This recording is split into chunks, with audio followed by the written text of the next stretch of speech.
Hit him with the four. Hit him with the four. Hit him with the four.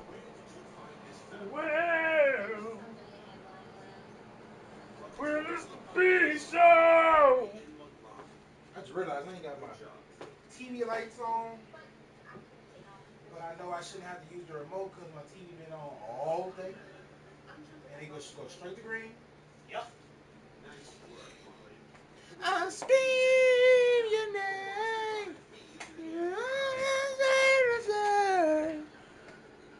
I scream and shout.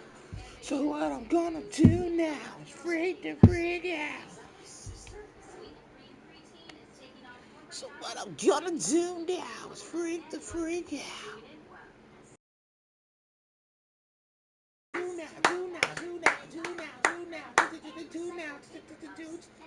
Do now.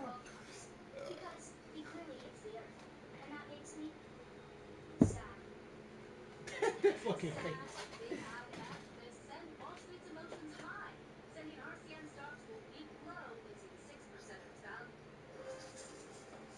So what I'm gonna do now is smoke some crack now.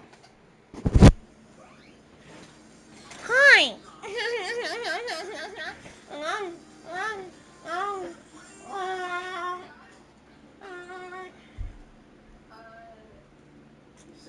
Remote though, because I'm not finna watch this over again.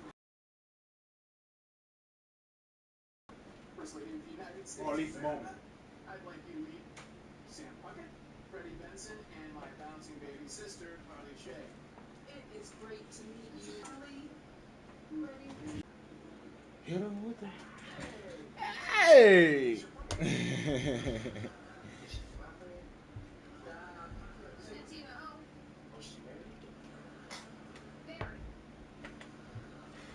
I be smoking. I be smoking.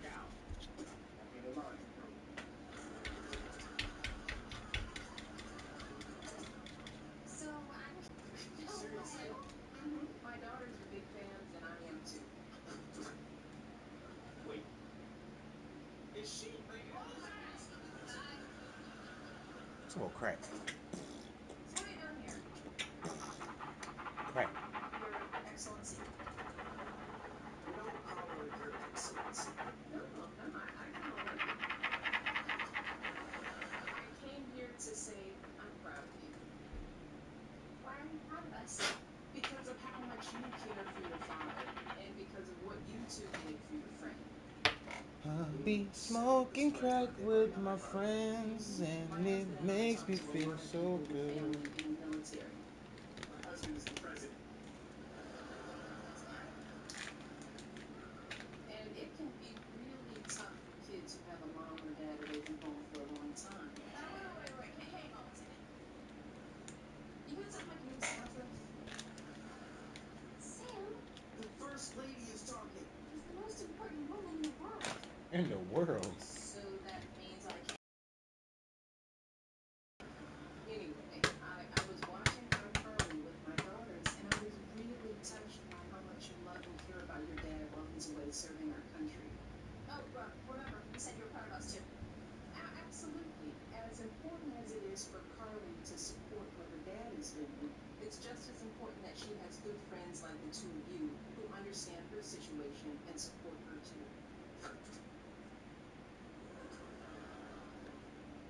I would like to apologize. Welcome, maybe the best day of the NBA, Thursday night, and we're happy you could be here with us. And in our matchup tonight, we'll see the Minnesota Timberwolves going up against the Memphis Grizzlies here in FedEx Forum. I'm Kevin Harlan. With me at the table, Greg Anthony and Richard Jefferson. And we've also got Hall of Famer David Aldridge reporting from the sideline. And the starting lineup for the Timberwolves, Conley and Edwards are the guards. McDaniels is out there with Julius Randle, and it's Gobert in at the center position. And for the Grizzlies, Morant is the point with Bane out on the wing. Edey out there with Jackson, and it's Wells in at the 3, the small forward. And Greg, what stands out for both of these rosters is that they both feature top-tier athleticism. And Kevin, that bodes well for us, right? There's a lot of speed, some great athleticism. I'm sure we're going to get some highlight reel plays tonight. Outside, Bane. Pass to Jackson. And the basket is good. Just muscling it home from there. Jackson is no stranger to having to work over strong defense. Now here is Conley. Randle with a screen for Conley. Buries the long-range jumper. Pick works well there. Not much resistance from the D. Yeah, that just comes down to a lack of effort. The defender has to do a better job fighting through the screen. And now the fast break. Edwards with the ball. And unbothered by the contact inside. Edwards plays the game with so much physicality. And Morant's got the ball here for Memphis. It's a 3-point game. You know, when Rudy Gobert is down low, it strikes fear into the opponent. This is a guy who has led the league in blocks and rebounds at different times. Inside the paint, he is just a nightmare to battle against. And he wanted everybody in the building to feel that ferocity. And we did. Yeah. We felt it. Even over here, we felt it. Now here's Conley. Edey with the rebound. Ooh, I rushed that one a little bit. Pretty clean look inside. Out to Morant. Wells passes to Jackson. His second shot goes in, off to a good start, 2 for 2. A tough cover. Jackson has a ton of post work. He can go over either shoulder or face up. Conley with the 3. It's rebounded by Memphis. Pass to Morant. Memphis moving it around. Bane passes to Wells. 5 on the clock. Jacks up a 3. Rudy Gobert with the rebound. Minnesota's gone 1 of 2 from long range in the first quarter.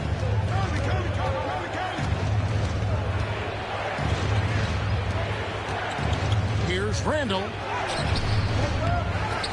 Out to Edwards. The Timberwolves again can't hit.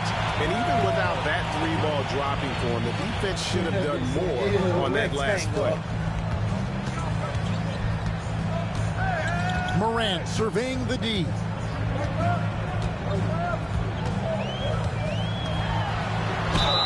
Shooting foul as the whistle blows. He'll shoot 2 free throws. And you know what? You allow a guy to get right to the rim like that, that's your only option. Memphis shooting their first free throws of this game. And going back a season ago, they were a pretty average team at the line, about 76% altogether.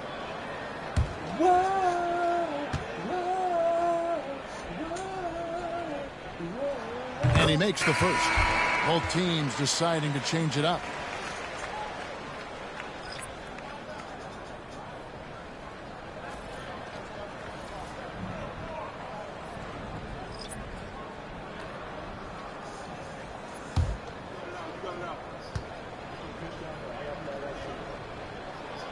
And that's good as he hits both of his shots.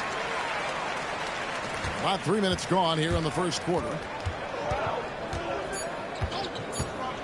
Edwards with it. And no good on the last second attempt this time. And still a close game as the first quarter comes to a close. Grizzlies lead by 3. And we'll be back in just a moment with the start of the second quarter. She just got it.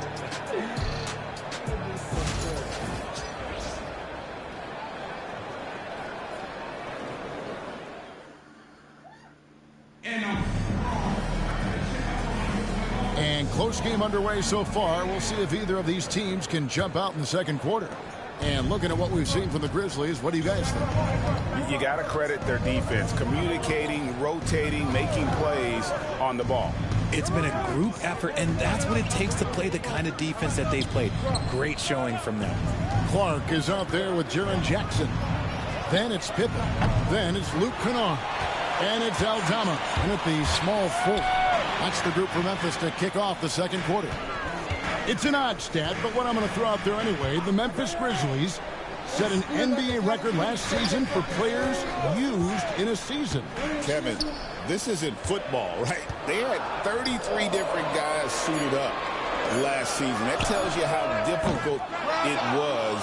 Constant change, hard to build chemistry, and let's face it, hard to win games. Oh, here's Edwards. Look at Edwards slotting home the three. And this is big for Edwards' confidence, wanting to keep hitting from downtown and stretching that defense. Here's Jackson. And the layup is good. Jackson's got 6 points. Obviously, this guy has a talent for scoring. Able to problem solve for whatever the defense tosses at him. Pass to Alexander Walker. No luck that time on the shot that would have put them on top. DiVincenzo against Pippen. Now here's Kennard. Drills the three-pointer. Kennard's got the lead up to 5 now for Memphis. Oh, just a beautiful textbook bounce pass. You love to see it. Here's Edwards. Aldama with the rebound. Really thought he had this one, and the defense, they were giving it to him. Right now, let's send it over to the sidelines and get a report from David Aldridge. Thank you, Kevin. Anthony Edwards is figuring things out. He said there's levels. My first few years, I looked for my shot and nothing else. I've learned that I can't win without my teammates and that I have to throw them the ball, too. It's a team game. I know that now. Kevin, I know it too, so I'm throwing it back to you. And you're the best teammate we could have. Thank you, David. So it's Minnesota now. After Memphis gets the 3. And that's how you lead a team. Literally. Minnesota shooting their first free throw tonight. So Memphis going with almost an entire new group here. Edie's checked in for Clark. Wells comes in for Santi Aldama. Baines checked in for Luke Kennard. And it's John Morant in for Pippen. Mind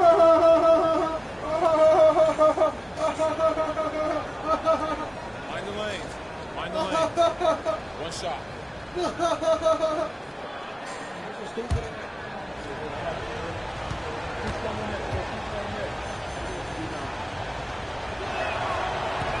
On the free throw, no good. You know, Greg, when you look at the Timberwolves' history, the first round had been a problem for them. But not last year, as they swept the Phoenix Suns. And you got to look at it as being a tremendous success, right? Because going into the season, I don't know that anyone thought they would have made it to the conference finals. But, boy, that young group gelled well together, and the sky's the limit for the future. Pass to Reed. Fires the 3. That's in. Coming off an assist from Randall. Reed's got 5 points in the quarter. And some good action through the first 2 quarters as we reach halftime. Memphis out in front, leading by 3. And we'll be back right after halftime to get the third quarter underway.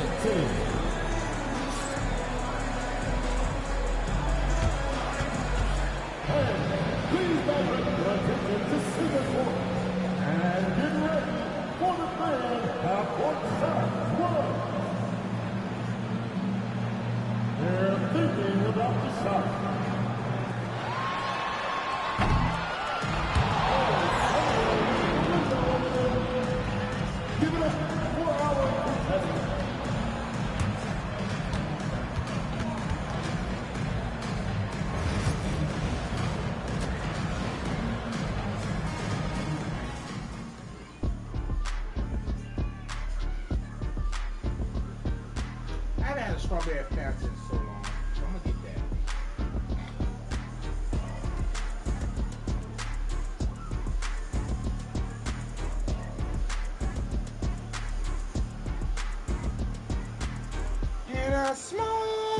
some crack. And what I'm gonna do now is smoke some crack now. Woo! Yeah!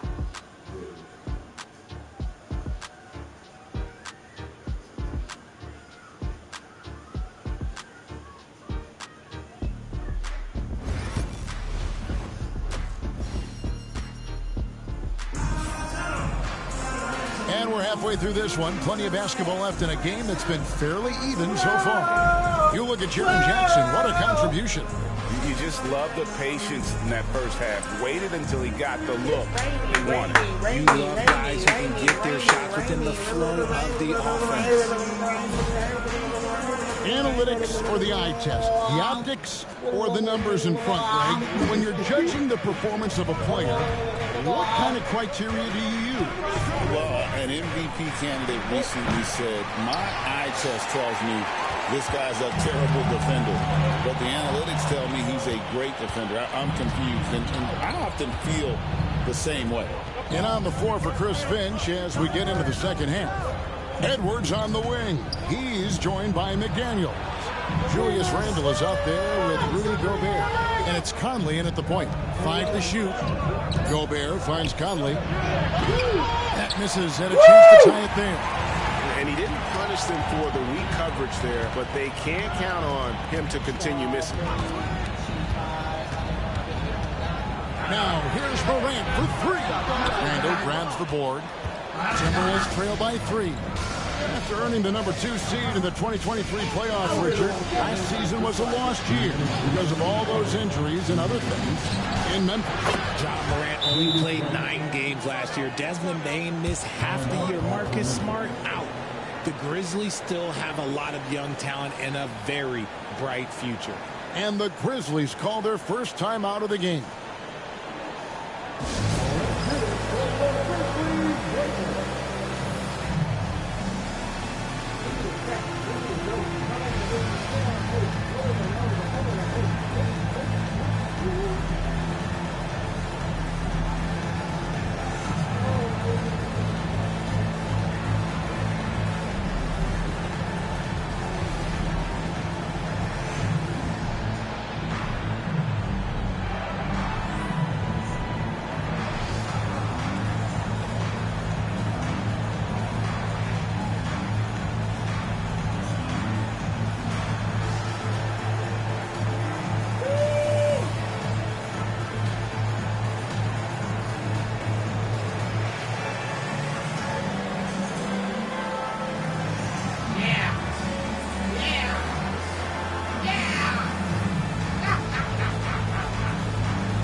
.156 left to play here in the third.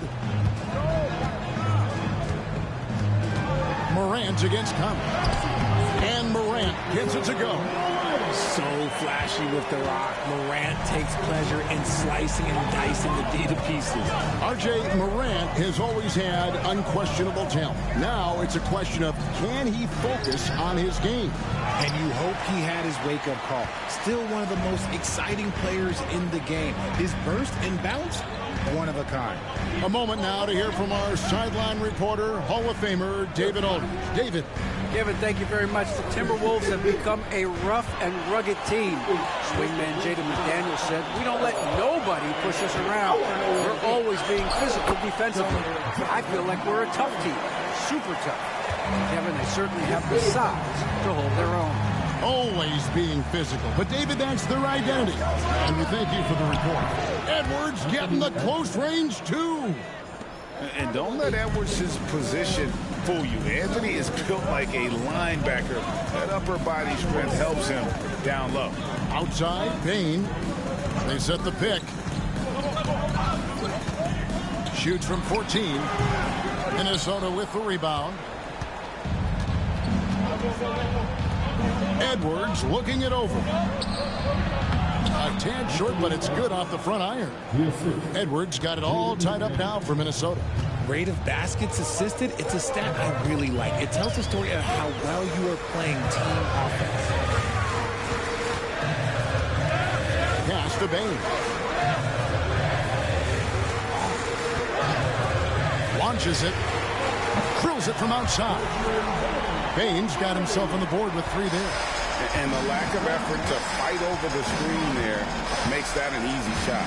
Yeah, as soon as these guys feel contact, they are just disappearing like they're not even there. You got to show some fire and keep defending. And we just finished the third quarter, and we've got a tight ball game here. Grizzlies lead by 3. Live from the FedEx Forum, you're watching 2K Sports.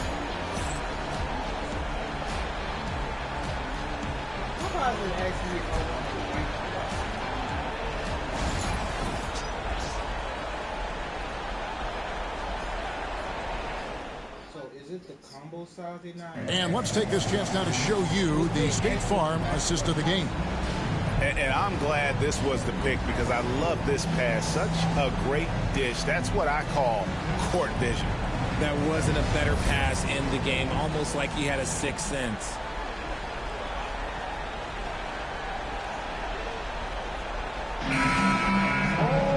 And it's been a very competitive game so far as we get rolling here in quarter number 4.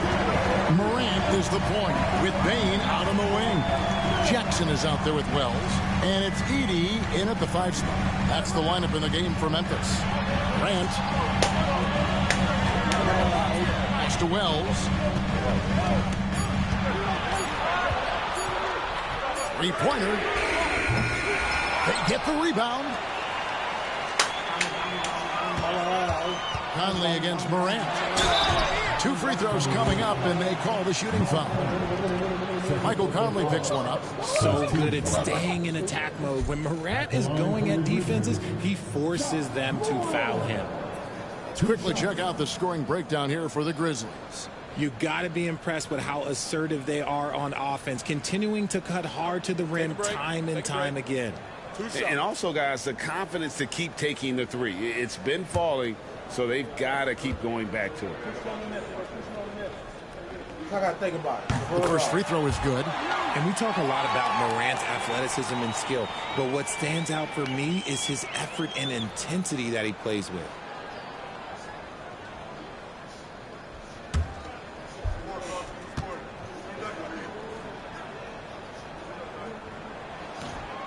Both free throws good from Morant. In a tight game, he is exactly who you wanted at the line. And here's Edwards. He'll bring it up for the Timberwolves. Trailing by 5. Outside Conley. Morant with the steal. To the wing on the left. That is wide open. His 3-pointer is off the mark. Minnesota shooting 40% from the field. It's Edwards on the wing. Second chance effort. And foul on the shot, so he'll get a chance at the line. That one's on Morant. And if he gets looks that cleanly, Gobert becomes unstoppable. He makes good use of his body and just wills himself to a foul. Oh, before I do that.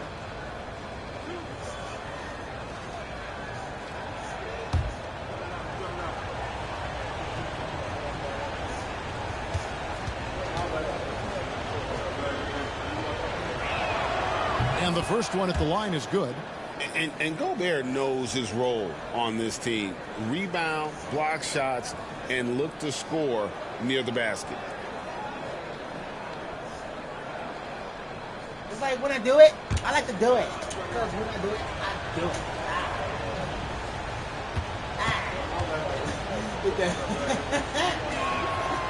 He doesn't get the second one. That one miss was huge. He had a chance to turn this into a one-possession game. Pass to Edey. Some nice passing there by Memphis. Pocket 6. Payne for 3. And again, Memphis no good. Timberwolves trail by 4. Here's Edwards.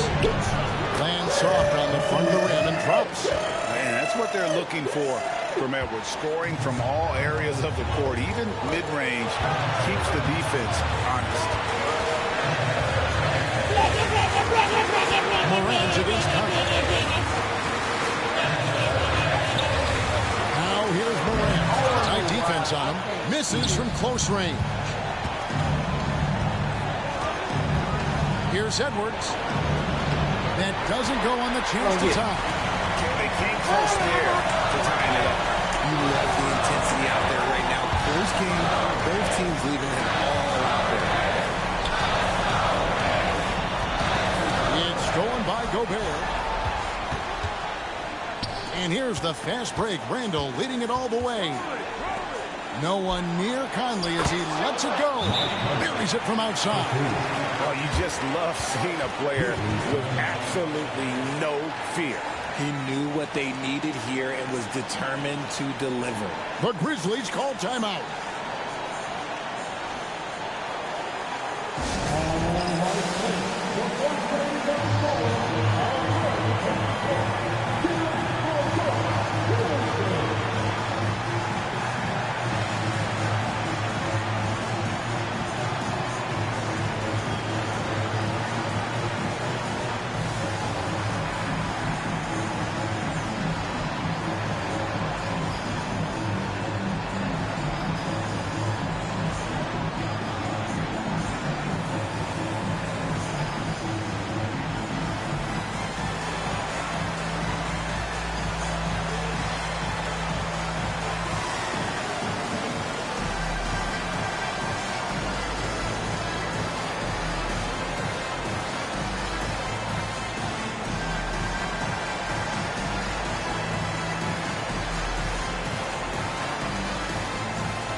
And while we've got a moment, let's send it over to our terrific reporter, David Aldridge. David? Hi, guys. Well, during the break, I was able to catch what the Grizzlies coach was talking about with his team. Now, they preached the little things in the huddle. They asked their team to battle on those 50-50 balls. One extra possession could be all the difference. Back to you, Kevin. Thank you, David. Woo! 46 seconds left in the game. Here's Morant. Massive points from Morant, willing to take the big shots. And so Chris Finch calls for the timeout. The magnitude at this juncture in the game clearly warranting a timeout.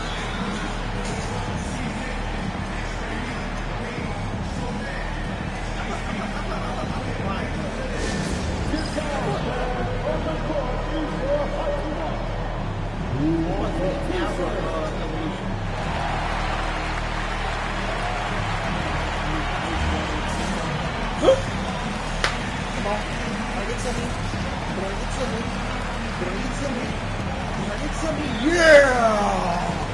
I use the golden raspberry. Yeah, I use golden raspberry.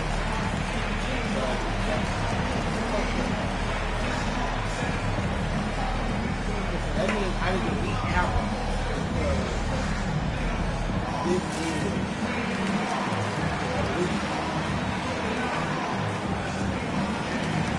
shit, I can evolve this motherfucker.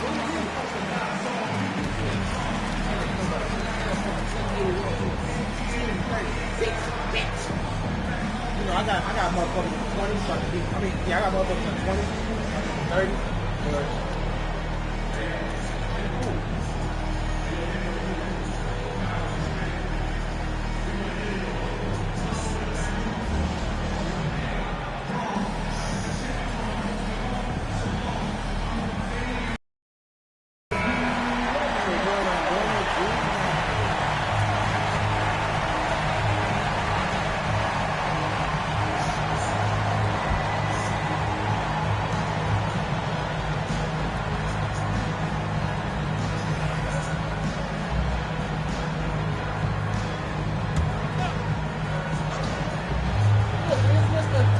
Shot from the inbound. Yes! And he is built to be the man for this team. Edwards answering the bell and executing. Oh, it's you! And so Morant will bring it up for the Memphis Grizzlies. Into the lane. It drops. And this is where Morant really don't know shines. about The this, bigger man. the moment, Oh, I the think more that's he wants to capitalize. And we got a timeout call from Chris Finch. And he knows there's no room for mistakes and wants everyone on the same page. So I'm looking at the clock. And guys, the situation. What do you think we're going to see next? You know, always intriguing to see what a coach draws up in this situation. If they've got a surefire, quick bucket play, let's just say now's the time to use it.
Wait, is that the last evolution?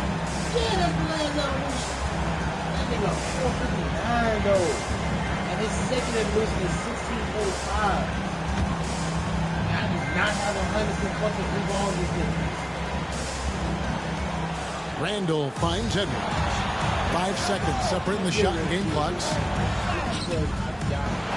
It's rebounded by Memphis. And they commit an intentional foul. It's another one of those so they can get into the penalty. Honestly, just doing what they have to in order to get the basketball back.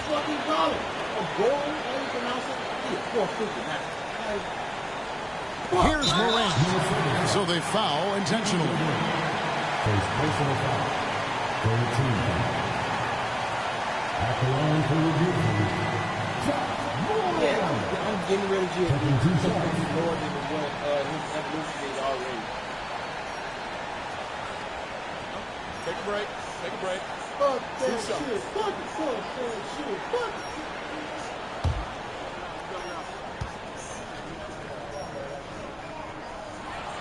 it. He hits the first one, and that will put them up by 2.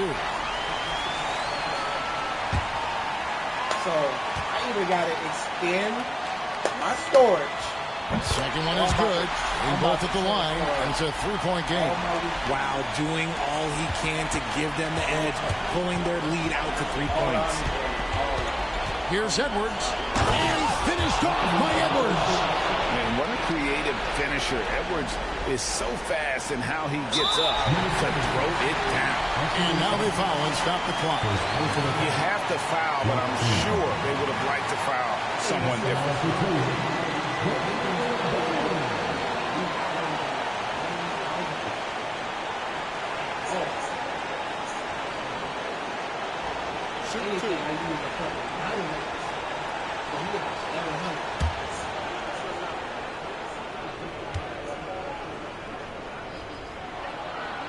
And no good as the first free throw, missing for him. We'll see if he can nail the second.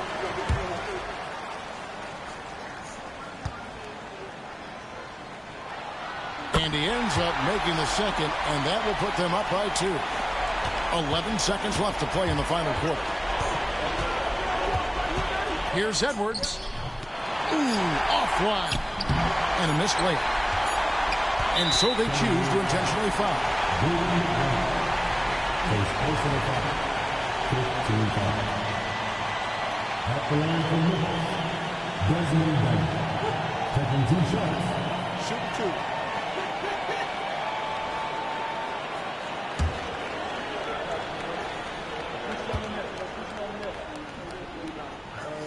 Gets the first, and that makes it a 3-point lead.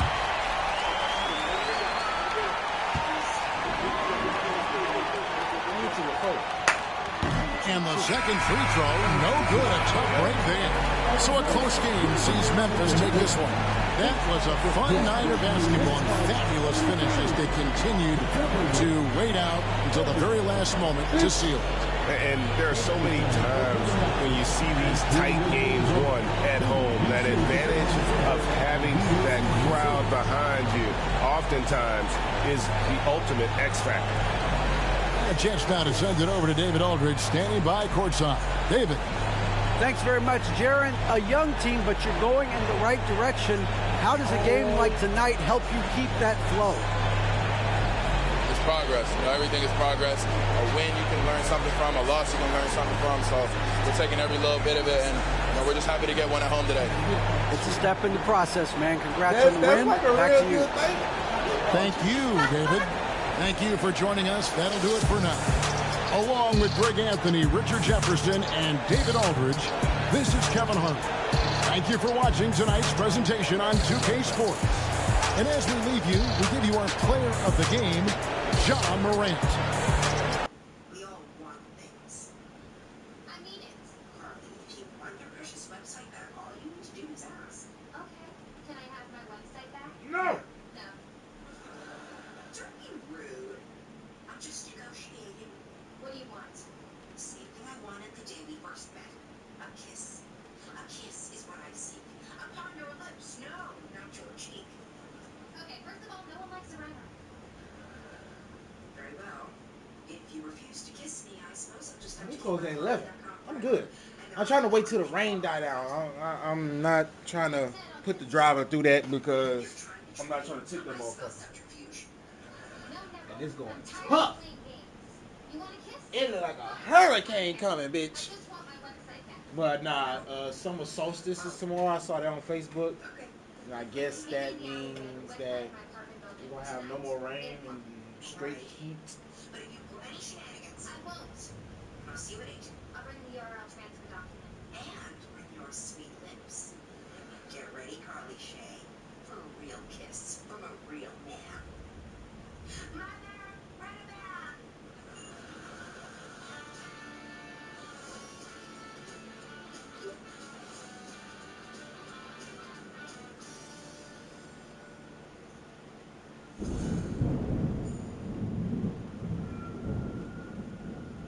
Carly Shay, you look lovely in low light. Thanks. It was a compliment. Whatever, let's just get this over with. Nay, nay.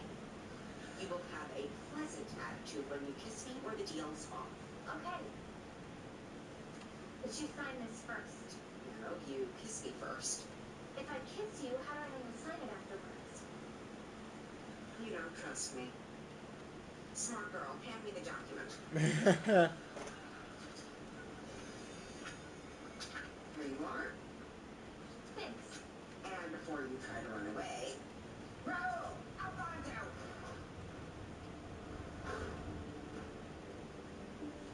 Friends of yours?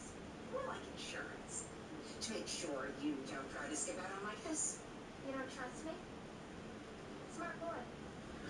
Yes. Now first, this. The fuck this nigga had to put on fucking Carmex and he had to do it like that. That just makes shit more awkward. Bye, Neville.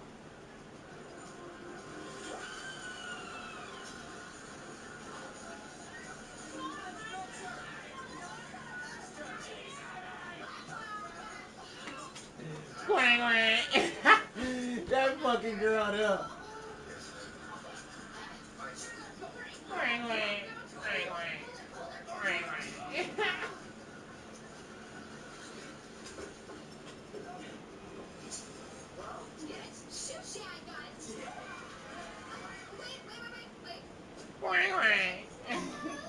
You pay for this, Carly Shay. I declare that you will rue this day. You'll rue it. Give me the guacamole. Hey, Neville. Rue this. Neville!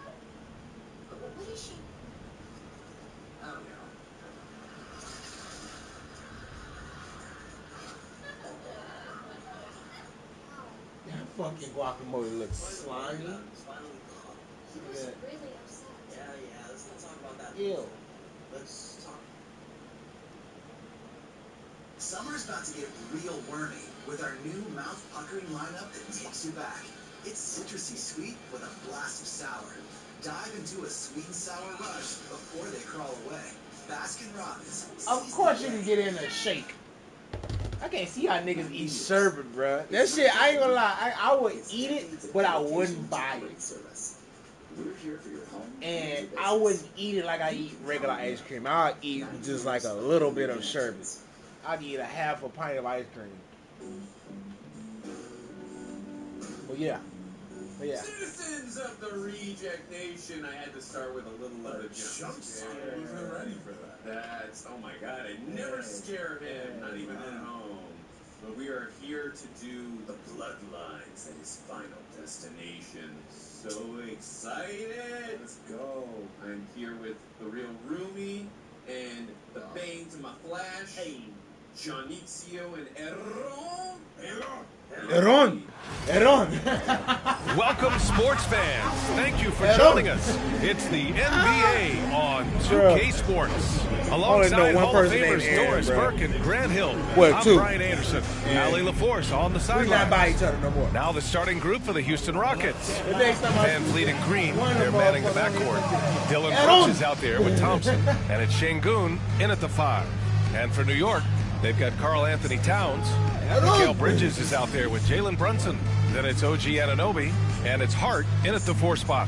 Well, Grant, when you take a look at this matchup, both these teams feature an impressive backcourt. No question, BA. And I get the sense that bragging rights are on the line here. Everything you can do, I can do better. Expect some exciting back-and-forth action in this one. Now here's Van Vliet. Three-pointer, Brooks. And that comes off the assist by Green. And he's much more comfortable shooting off a pass. Brooks with a nice shot. Bridges outside. Pass to Brunson. Wing shot on the way. It's rebounded by Şengün. And for him, that's a great look. Expect him to go right back to it if it's available. Well, no doubt. Very good play call, good execution. Sometimes it just doesn't fall. Doris, you look at the shooting of Karl Anthony Towns. A 7-footer. He's as good as it gets. He is, B.A. He has been verging on the 50, 40, 90 efficiency type numbers in recent years. He is right there with Dirk Nowitzki. Talk about the sweetest shooting big men of all time. The 3 from Thompson. Out of bounds, Rockets ball as Houston keeps possession. Famed basketball trainer Chris Brickley among the fans for tonight's Knicks game. Yeah, a guy who truly understands the mechanics of the game. Many players have come to him looking for ways to improve, to get that extra edge on the court. Count it, good. I love it. What concentration. Green taking the contact well and converting with confidence. Towns outside. Pass to Bridges. Over Green. Bridges misses. He expects to make every one of those, and we expect him to make them too. And let's swing it over to the sideline and hear from Ali. Well, similarities in the games of Alperen Şengün and Nikola Jokic. A couple years back, Jokic suggested that Houston run their offense more through him, and they have. Jokic said that's going to benefit the whole organization. He wants to pass and play for the team. They'll move when the ball is in his hands. Brian? Well, Jokic would know. Thanks, Allie. Now here's Hart. Fires the 3. And there's Bridges. That's good. On the assist from Hart. Well, in catch-and-shoot opportunities, you've got to have good feet and pre-shot preparation. Mikal Bridges, yes, sir. Back to Van Vliet. And misses it off the right side of the rim. Boy, against so little defensive pressure, you have to convert that. Outside Brunson. That one goes. Now he's 1 for 2. Boy, what a dribble move by Brunson. Ball on a string on that drive. And so it's Van Vliet with it. He brings it up for the Rockets. Trailing by 2. Şengün against Towns. Towns with a rebound. Towns has got 4 rebounds now. Pass to Bridges. Left side Brunson. And he lays it up and in. Just owning the painted area. If it's working, no need to change. 9 with 1 on the clock. Not going to go that time. And so the first quarter is in the books. New York out in front, up by 4. And we'll be back shortly for the start of the second quarter.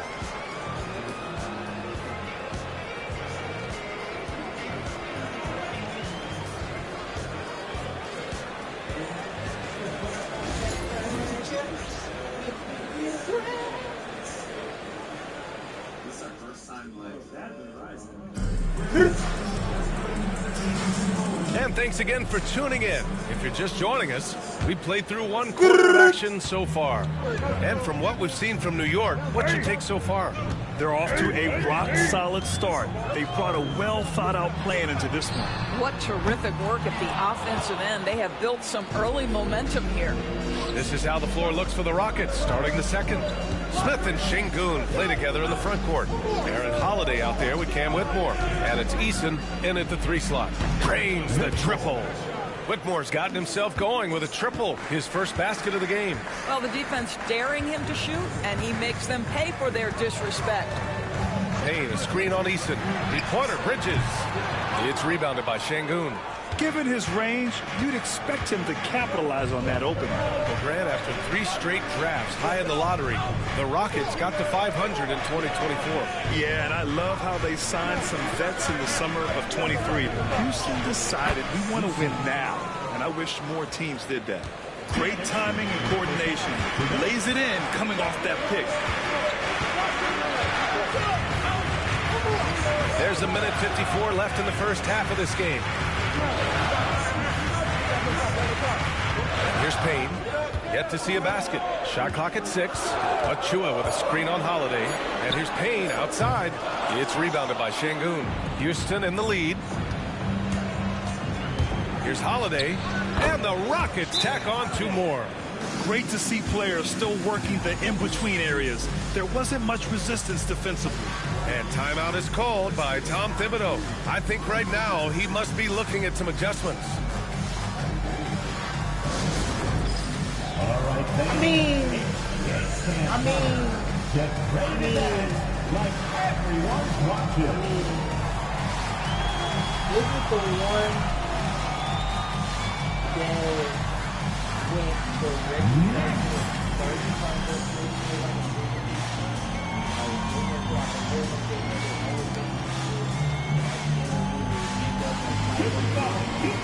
I think that was the last one. I think that was 5. I really think that was 5. I think that was 5. I really think that was 5.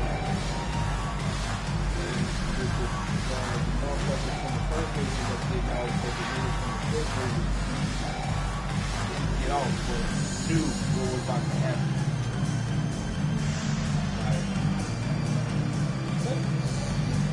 It's got like a 4 time period, but like I'll still consider that a period. Personally, unless I'm thinking about it completely wrong.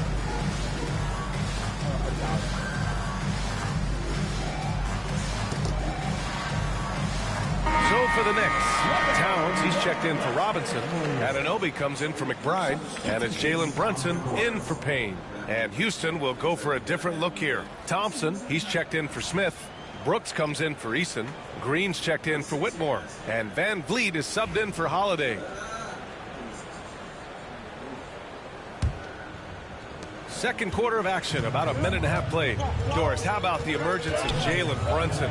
The Knicks got him as a free agent. BA is incredible because the Knicks, when they signed him back in the summer of 2022, many voices were out there saying it's an overpay, you paid Jalen too much. Well, guess what? All NBA performer, and that contract looks like a bargain. New York making a switch here. McBride's checked in.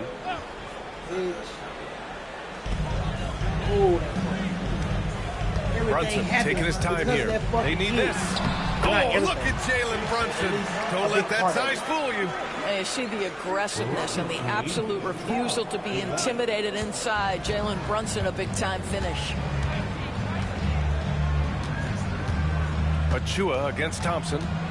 From 13. The Knicks with the rebound. Towns has got his 5th rebound in this one. McBride with it. Hasn't gotten one to fall yet. Right wing. And here's Brunson from the arc. It's hauled in by Houston. Şengün's got 4 rebounds now. Well, Grant, one thing about this Knicks team, they have a clear identity. Yeah, they have the mentality of their city, New York City, playing the game with passion and in-your-face attitude. And, of course, these Knicks leave it all out on the floor. Houston shooting their first shots from the stripe in this game.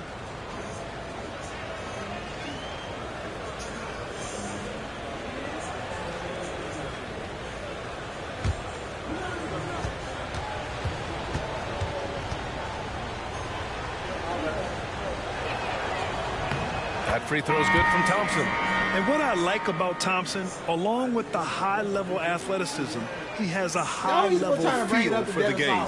Hart's checked in for New York. Mikal Bridges comes in for McBride. Smith, he's checked in for the Rockets.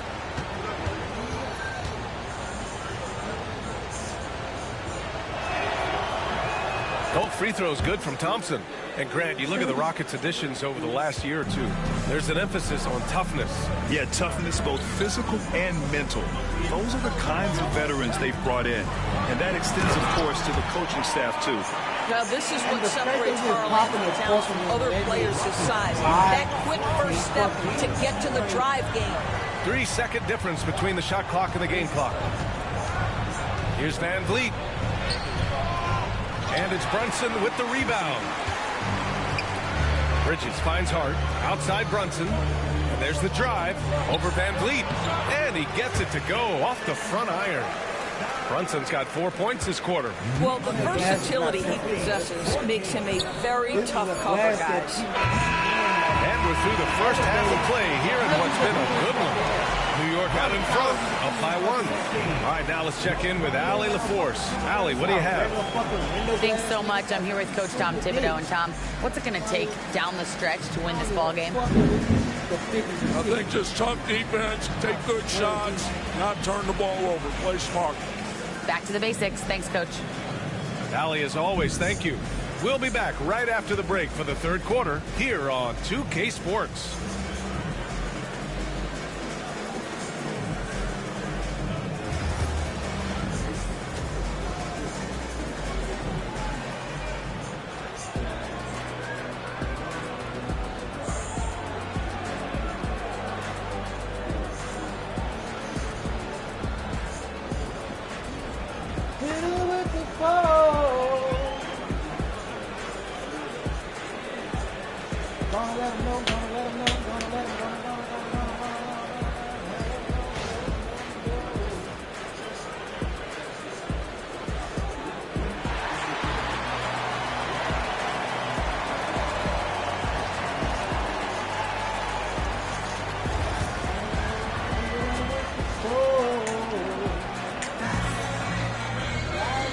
In that first half, we saw a pretty tight battle. We'll soon find out what sort of adjustments were discussed during halftime. You look at Jalen Brunson, what a contribution. Through the first 2 quarters, he's been on fire. Explosive offensive performance. Boy, he has been shouldering the load. Aggressive, skilled, talented, and thus far, unstoppable. Grant, we're starting to see more players throwing alley-oops to themselves off the backboard. Did you ever do that? In practice, maybe, but although I had some leaping ability early on, I never had the audacity to do it in a real game. They've got Jalen Brunson. Josh Hart is out there with Karl-Anthony Towns. Then it's Mikal Bridges, and it's Anunoby in at the 3. So that's who's on the floor for the Knicks. You can tell Karl-Anthony Towns is about the team. This guy's solid at working the basketball around. Now here's Van Vliet, still without a bucket. The 3 from Thompson doesn't go that time. I think he's gone completely dry. Nothing is hitting. And this is where you hope that he can find something easy so he can see the ball go through the net. Thompson with the block. Decent reach and solid instincts, allowing Thompson to get a hand on it. It's stolen by Hart. Pass to Anunoby. Takes a three. Thompson pulls it in. Rockets trail by 4. Well, Grant, all the high hopes Knicks fans have had in recent years, they have finally come to fruition. Yeah, it really was good to see the Knicks have a great campaign last year. From the players to the coaches to the front office and the fans. They've pressed all the right buttons. Now here's Anunoby. Here's Brunson outside. Yes, sir! Brunson for 3. What a confident stroke from Jalen Brunson. This guy doesn't have to dominate with the ball in his hands. And we've got a timeout called by Ime Udoka. We might see him looking to make some tweaks to the strategy here.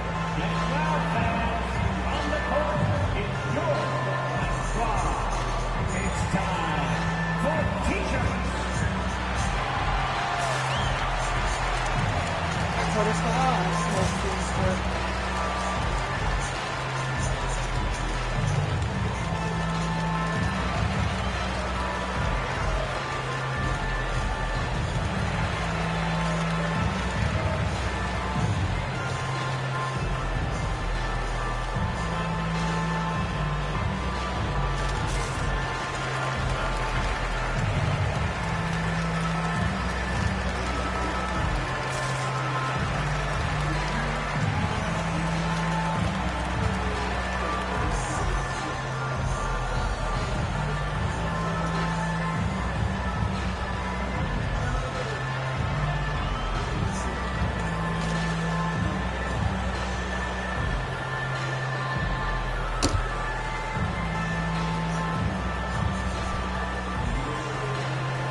Eason's checked in for Brooks.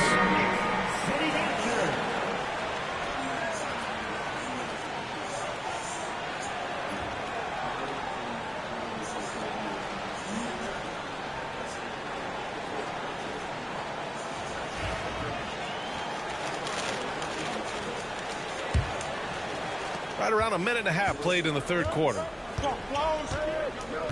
Outside Eason. Back to Van Vliet. And it's rebounded by Karl Anthony Towns. New York leading by 7. Offensively, Karl Anthony Towns is one of the most well-rounded big men in the league, Grant. Yeah, maybe in league history, B.A. He's an elite three-point shooter, scorer, and his passing is severely underrated. Now here's Green. Van Vliet with it. And Bridges picks him up defensively. Green against Brunson. Green, the pass to Van Vliet. 4 on the clock. Back to Green. Launches it. The Knicks pull it in. Towns has got rebound number 8 here already in the game. Bridges outside. Takes the 3. Towns can't get it to go. And here's Van Vliet. They'll bring it up for the Rockets. They're scoreless since the first half. They still need this. The rebound by Bridges. Maybe he rushes that just a little bit, who knows, but he couldn't have gotten a better look than that. Knocks it down from distance. Bridges has got 6. You've got to be aware and stay attached to Mikal Bridges beyond that arc. This guy's dangerous as a shooter. And we've got a timeout called by Ime Udoka. He wants to give him a breather and talk things over.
Second half of play, and we're 3 minutes into the third here.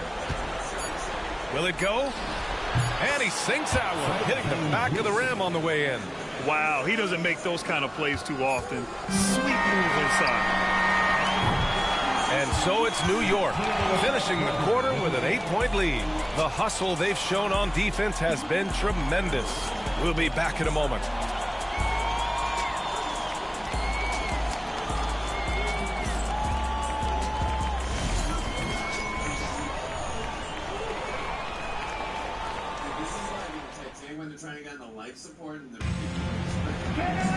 Fourth quarter action is upon us. Thanks as always for joining us. Taking a look at the Rockets. Green is the 2 with Brooks at the 3. Alperon Şengün out there with Thompson. And it's Van Vliet in at point guard. Controls the rebound and the putback. That's a pure effort play. Nice tip in. And that's a skill you see in any strong offensive rebounder, isn't it? Towns with the ball. Now Thompson defending. Towns a screen on Şengün. Here's Hart. It's rebounded by Şengün. Şengün's got 7 rebounds in the game. Brunson against Van Vliet. And the layup is good off the glass. This guy is competitively tough and will not back away from physical defense. Go ahead, Fred Van Vliet. Outside Hart. 60 ticks off the clock here in the fourth. Here's Brunson outside. It's rebounded by Şengün. Şengün's got his 8th rebound here tonight. Van Vliet outside. Pass to Brooks. Here's Thompson. And he makes it on the layup. Now just a 2-point New York lead. You know, inside is where Thompson excels, and the concentration allowing him to finish there. Brunson against Van Vliet. Oh, he drains it. His 6th make and 9 tries so far. All night long, the defensive intensity just hasn't been there. They got to figure it out. Good question. So far, these teams just seem content to shoot it out down the stretch. I mean, you have to love the intensity Van Vliet plays with in these situations. He's always ready to meet a challenge. Brunson. Jalen Brunson playing big right now. Jalen Brunson wants the ball in these moments, and there he shows you why. Big-time shot. Here's Van Vliet. Some solid defense from Brunson. Boy, this guy is a good finisher, so he misses a chippy. That's tough to take. Great open look there. Now it's a 7-point New York lead. Here in the second half, they're really focused on stretching the floor. And guys, boy, when you're hitting, it sure does work. It obviously opens up major options at the offensive end. And Ime Udoka has called timeout. He is not messing around, calling them into the huddle.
Get a report from Ali. Well, over the break, I listened to Ime Udoka's huddle.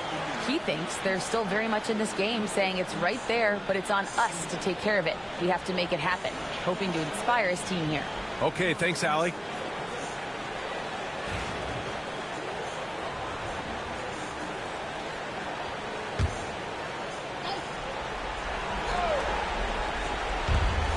.59 seconds left in the fourth quarter.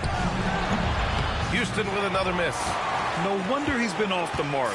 He's been hanging in the background, somewhat uninvolved tonight. Outside Hart. Pass to Towns. The kick out to Brunson. Launches a three. The offensive rebound. This one for three. 27 seconds left to play in the fourth quarter of this one. And so Thompson will bring it up for the Rockets. 7-point differential. Let's go with a three. Towns with a rebound. Now here's Bridges.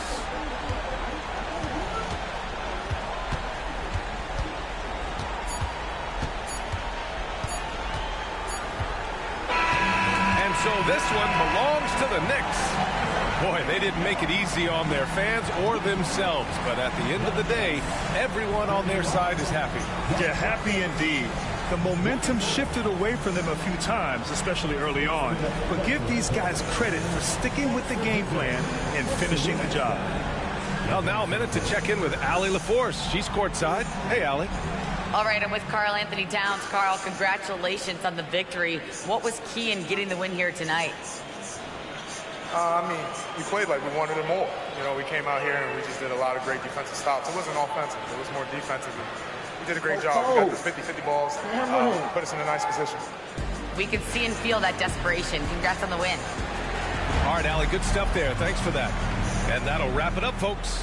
For Allie LaForce, Doris Burke, and Grant Hill, this is Brian Anderson alongside our 2K Sports crew, thanking you for watching.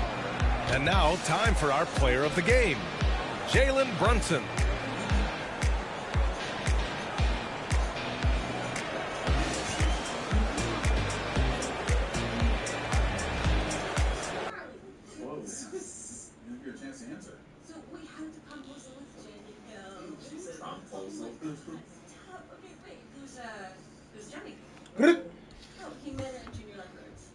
Hit her with 4-1-2. So, you're your cousin. What did you do?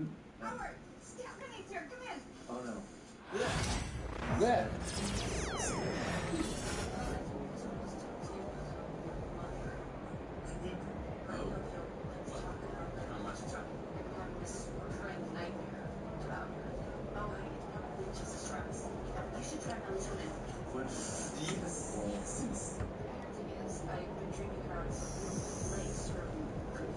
Be about to tear the roof off.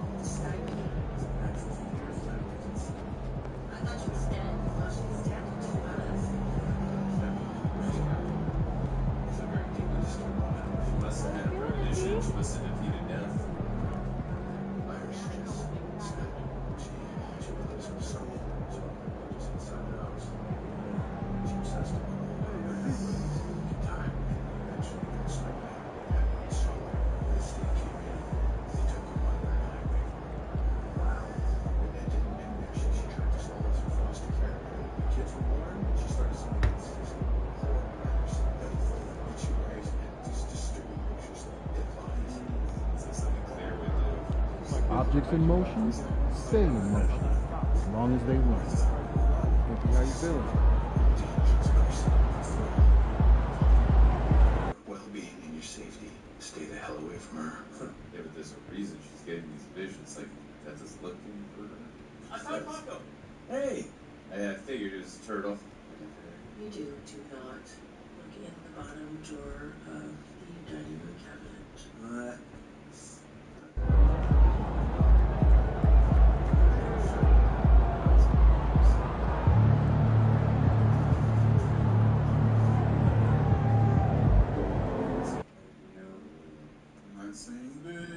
It's cool too.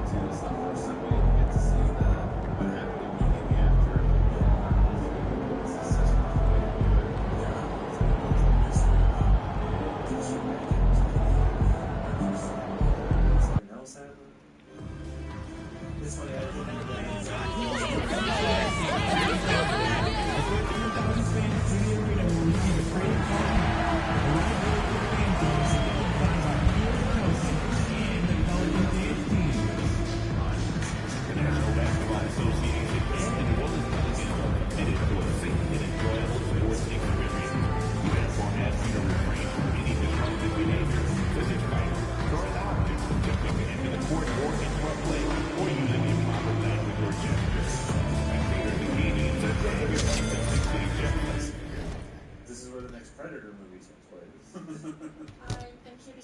Iris Campbell?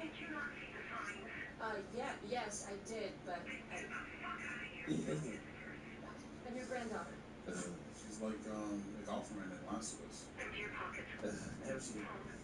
Like this one. Well, I'm not dangerous. It's not you I'm afraid of. Yeah. We report any violation to these rules under security or arena. Don't forget to bring the family to an upcoming game where we're giving away free basketball. The first 5,000 fans in the arena will get free Pelicans basketball. Just a reminder, folks, to make certain to be here for figurine giveaway.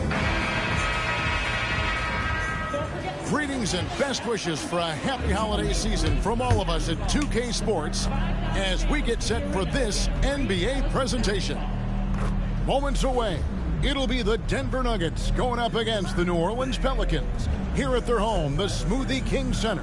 Kevin Harlan here with you. Joining me tonight, Stan Van Gundy and Greg Anthony. Our buddy David Aldridge is on the sideline getting stories. Some different faces starting for this team as they have several players out of action with injuries right now. As the injuries have piled up one after another, they've got to be thinking, what's next? But no excuses, no consolation prizes here. They got to find a way to win. Now let's take a look at the Nuggets opening lineup. In at the guard spots, it's Murray and Brown. The forwards are Porter Jr. and Gordon to his side. And it's Jokic in at the pivot spot, manning the middle. And for New Orleans, Trey Murphy is out there with a Olynyk. Then there's DeJounte Murray. And there's Money. And it's Messi in at the center, locking down the middle. And we know the second night, Greg, of a back-to-back can be rough. And the NBA has put in work trying to minimize these, but sometimes it's unavoidable. And if you have a long bench, this is when you lean into it. So the Nuggets win the tip. And tonight's game. How they're doing this.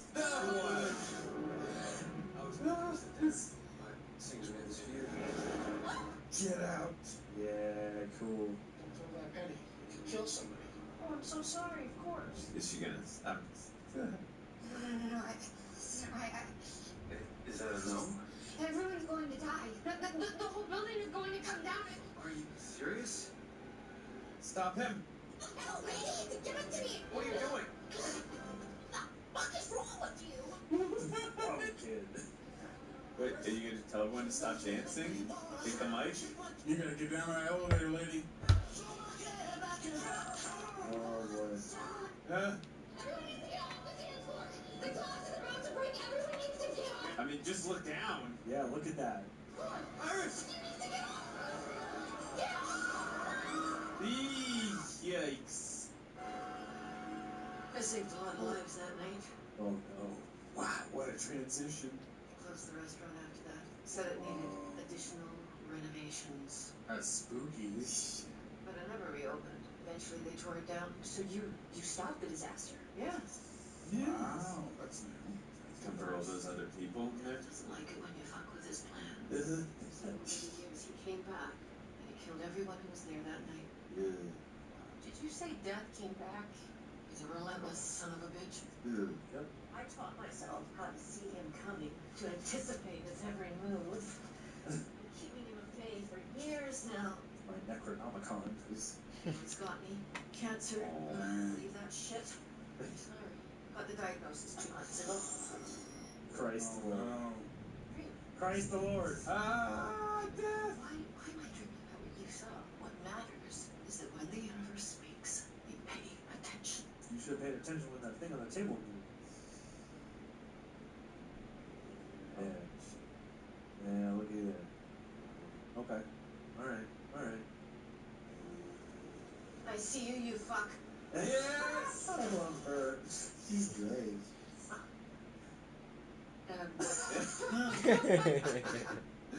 Thinks I'm distracted because you're here. What a cool moment. Take some time to learn the basics. I don't think we've had a moment like that where a character is noticing. The world is too dangerous. I haven't stepped out there in 20 years. In here, we can be safe. Wow. See that? Yeah. That's all my research. No, I'll come back and I'll visit. No, I'm sick. I won't be alive that long. You can't leave. that's come for you, but you already know. You can make a mistake. Still not hearing the head. I think it was probably just a dream. No, wait. At least take the book. A dream? Oh, no, no, no, no, no, no, no, no, no, no.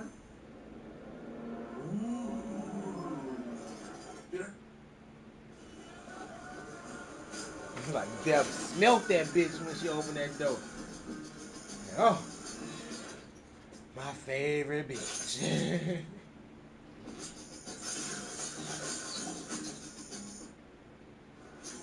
Sad snacks. Two heroes are about to lay the snack down. Snack down. Drumstick steals the show. Not now. Another day, another drumstick coming soon. Meta, how can I get my 2-year-old to his breakfast? He likes it when you make silly faces.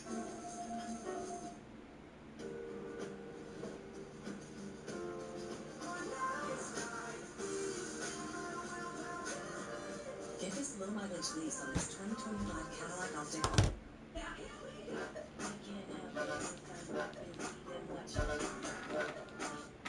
Do you have a face or something? I didn't even see. Oh. No, it's just the clouds moving. That's what I saw, but It's time, isn't it?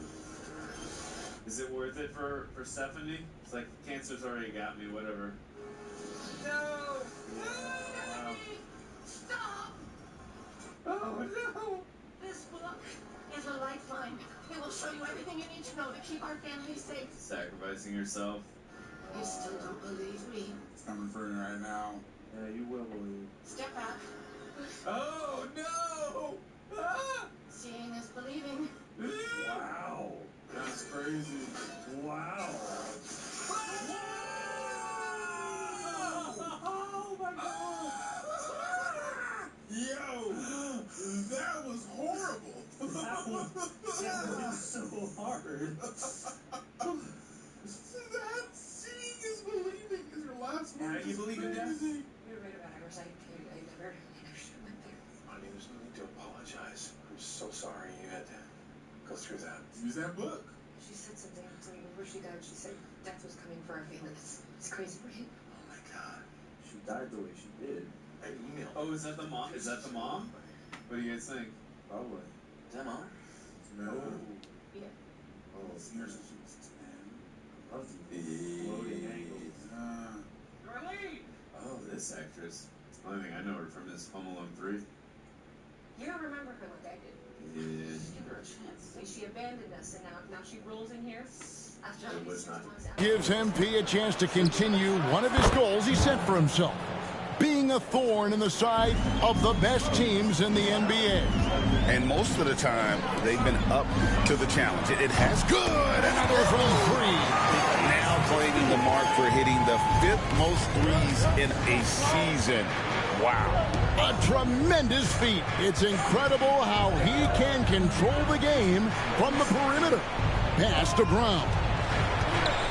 There's the drive, and that one is stuffed right through. The passing ability of Jokic, the way he sees the floor, it's off the charts. Nice angle on that replay with the AT&T 5G Slam Cam. And let's head over to the sideline and catch up with David Aldridge. Well, Willie Green had a few moments to share with me. I asked him what's the hardest thing about facing Nikola Jokic. He said the way he controls the game at the offensive end. He keeps everyone involved. He's a great scorer, and you have... That ensemble. God. We know that lawnmower's coming. This is wow. Loading shots and Dutch angles.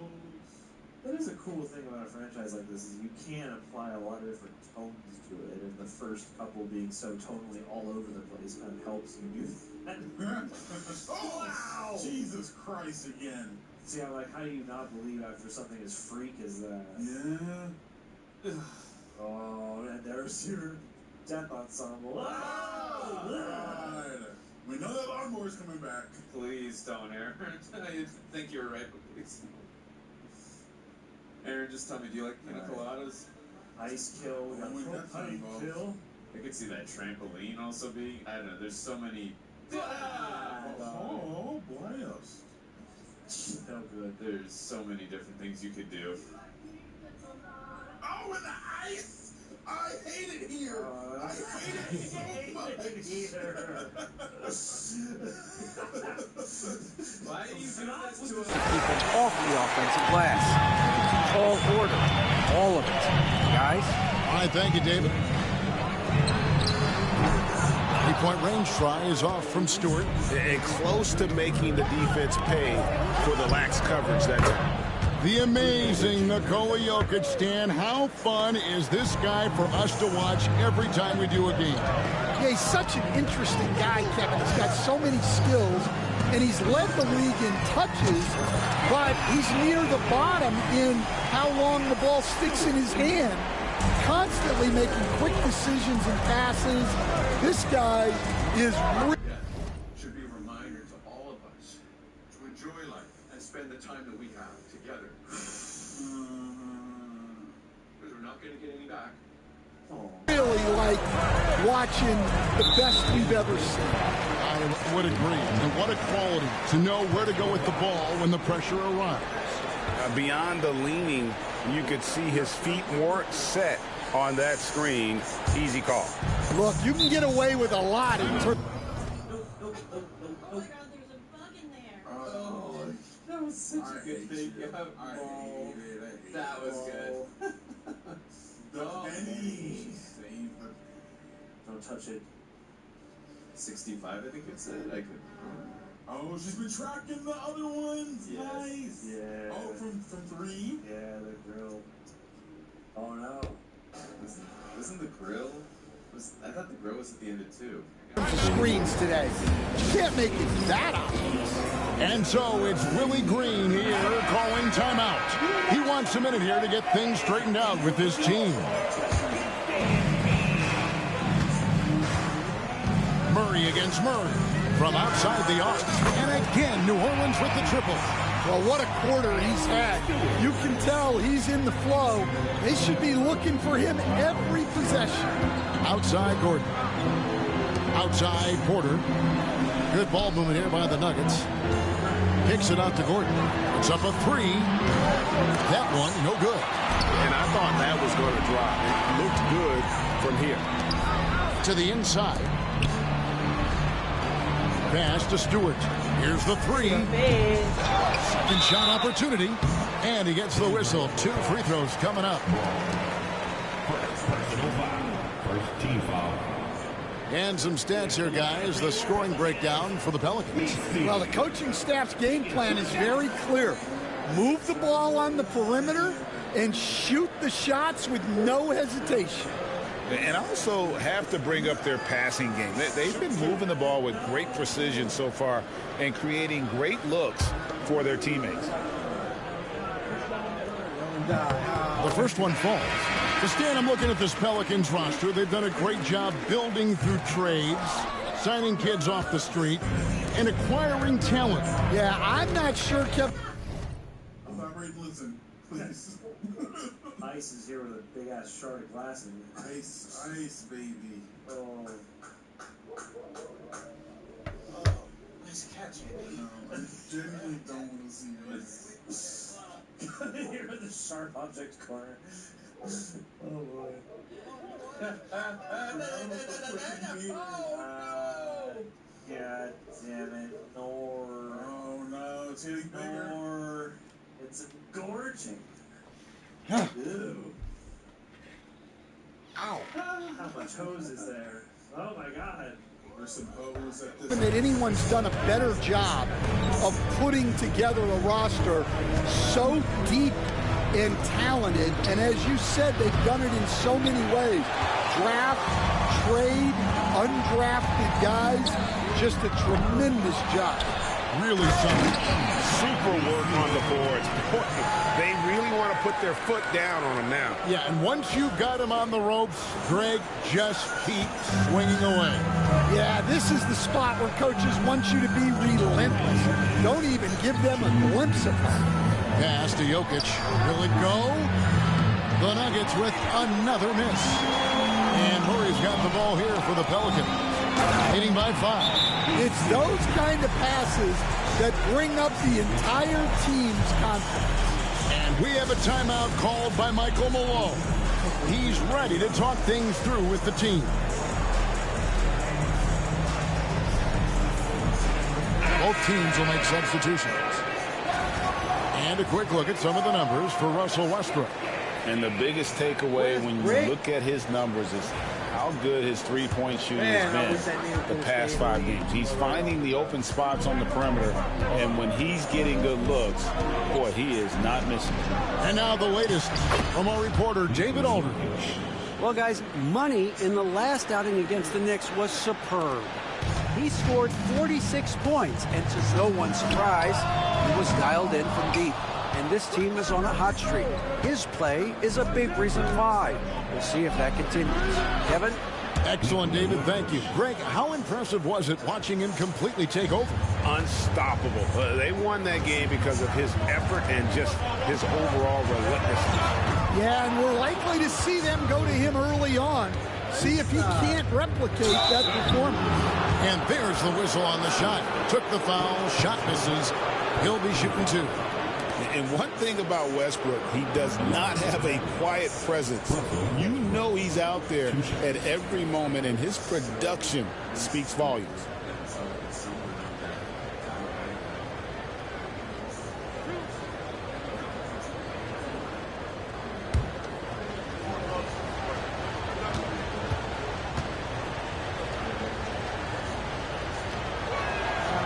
And that one falls for Westbrook.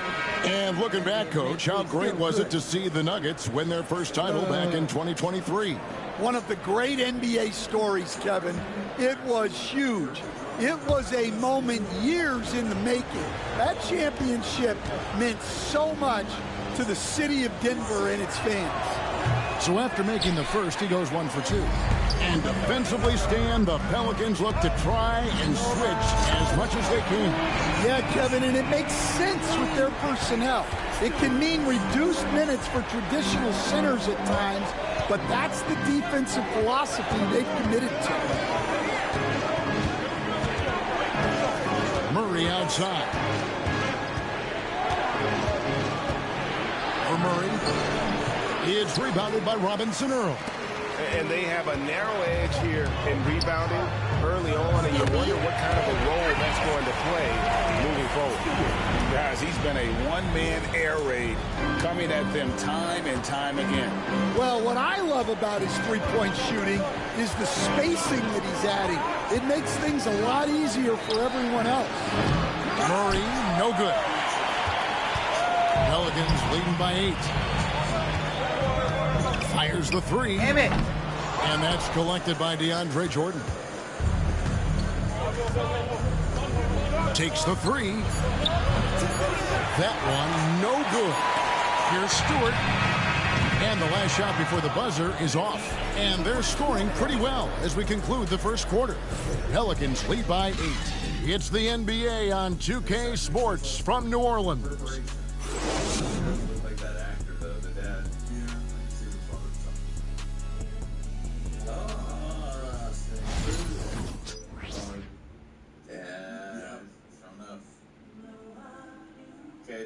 That'll be the last thing. And hope you've enjoyed the broadcast so far. Halfway through the first half in this one. And what stands out to you from the Pelicans in this one? Just stretching out the floor at first. They had the defense scrambling. Yeah, and when you're hitting threes early, that opens up the floor and really helps your offense. Money out there with Murray. Then it's Jones. Then there's Trey Murphy. And it's Misi in at the 5, roaming the paint. That's the Pelicans 5 as we get into the second quarter. Pass to Stewart. Some nice passing here by New Orleans. Well, Stan, as a former coach, I imagine it has to be hard for you to watch basketball as a fan. Well, it is. It's very hard, almost impossible. I'm almost always watching from a coach's standpoint, an X and O standpoint. But I will say, even when I was standing on the sidelines, NBA players are so good that you have fan moments even while you're coaching. It seems like every game we see something we've never seen before, right? I can remember turning around to my assistants and saying, "Can you believe that?" a dozen straight points coming off the trip. The Nuggets trail by 14.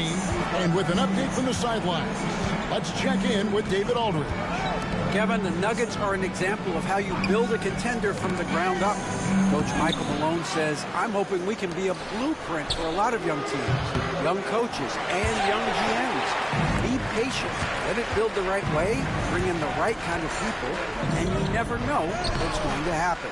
Kevin? Well, David, you've just triggered a lot of thoughts here. But doing it that way, to me, feels the right way.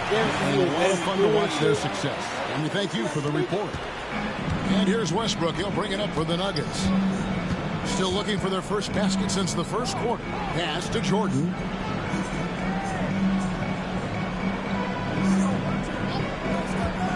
Here's Strother. Guarded by Stewart. It's Porter. Outside.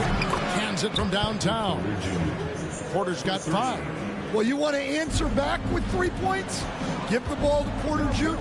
We know very few players in the league, Stan, can put up points with the ease that Michael Porter Jr. can do. One of the prettiest shots in the league, Kevin. He's got great size. He's got that high release, and he gets it off quick. When he's shooting it well, he can take over a game. And he rebounds well, too. He does other things in addition to scoring. Well, that's where he's really improved, doing those other things. And it's Michael Malone calling timeout here. And coach has decided they need a moment to talk things over.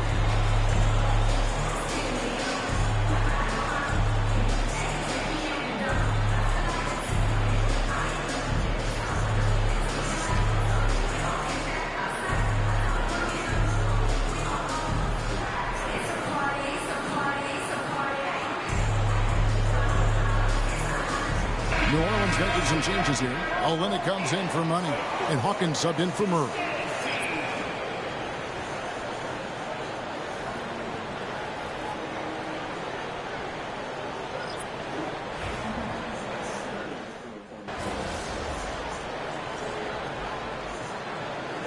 And that's it for the first half of action. What's been a very close game here. New Orleans on top. They're up by 1. Stay with us, folks. We'll get back just after halftime to start the third quarter.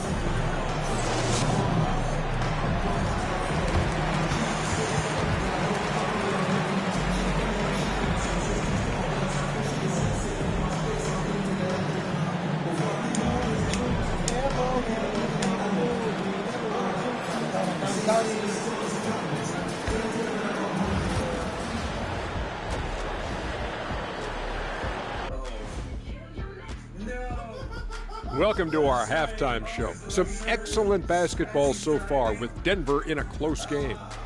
They look great on offense. The ball is flying around. Guys are getting open. It's enjoyable to watch. Especially for those of us who were brought up playing the game this way. And time for a look here at how the West is shaping up as we continue to work our way through this season. Looking at the Nuggets, this hasn't been the dominant season they were hoping for. They've let a number of winnable games slip away, but do not sleep on them. Oh, sorry about that. They have the talent to kick it into high gear and right down the stretch. Thank you for being with us. Now let's send it to Kevin Harlan for the second half tip.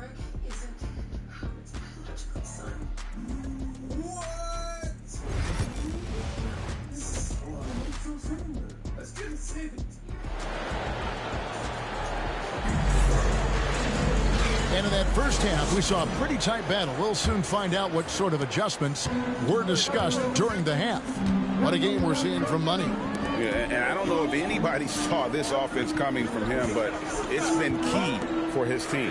Yeah, they've been calling his number a lot, and he's been rewarding their trust.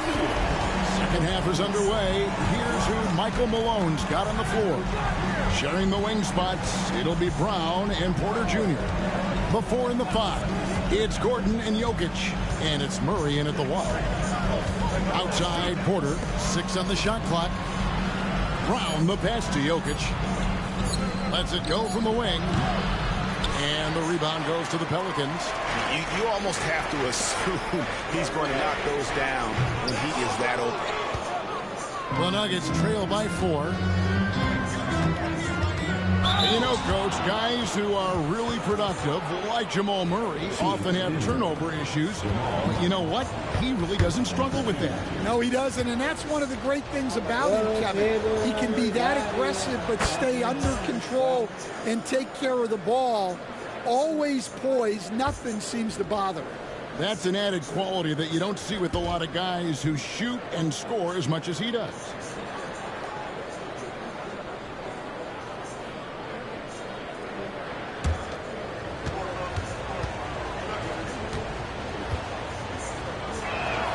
And so Murray nails both of them. Hey, Stan, I've always wondered, back when you were coaching, college or pro, what was your defensive philosophy? Well, I think, first of all, Kevin, we always wanted to take away the easy baskets. In other words, we're going to get back in transition, not give away fast breaks. We are going to try to protect the paint and make sure we're not giving away layups. And we didn't want to foul unnecessarily and give away free throws. Outside Porter. Here's Jokic. Can't tie it up as that one's no good. And out of the gates here in this second half, they have not started well. 0 of 3. Stewart misses. Not a great start to this second half. Just 1 for 4. Got to find ways to generate better looks here. Second team foul.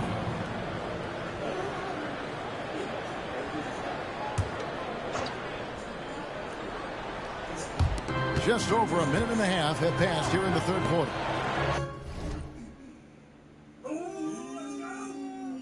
Let's go.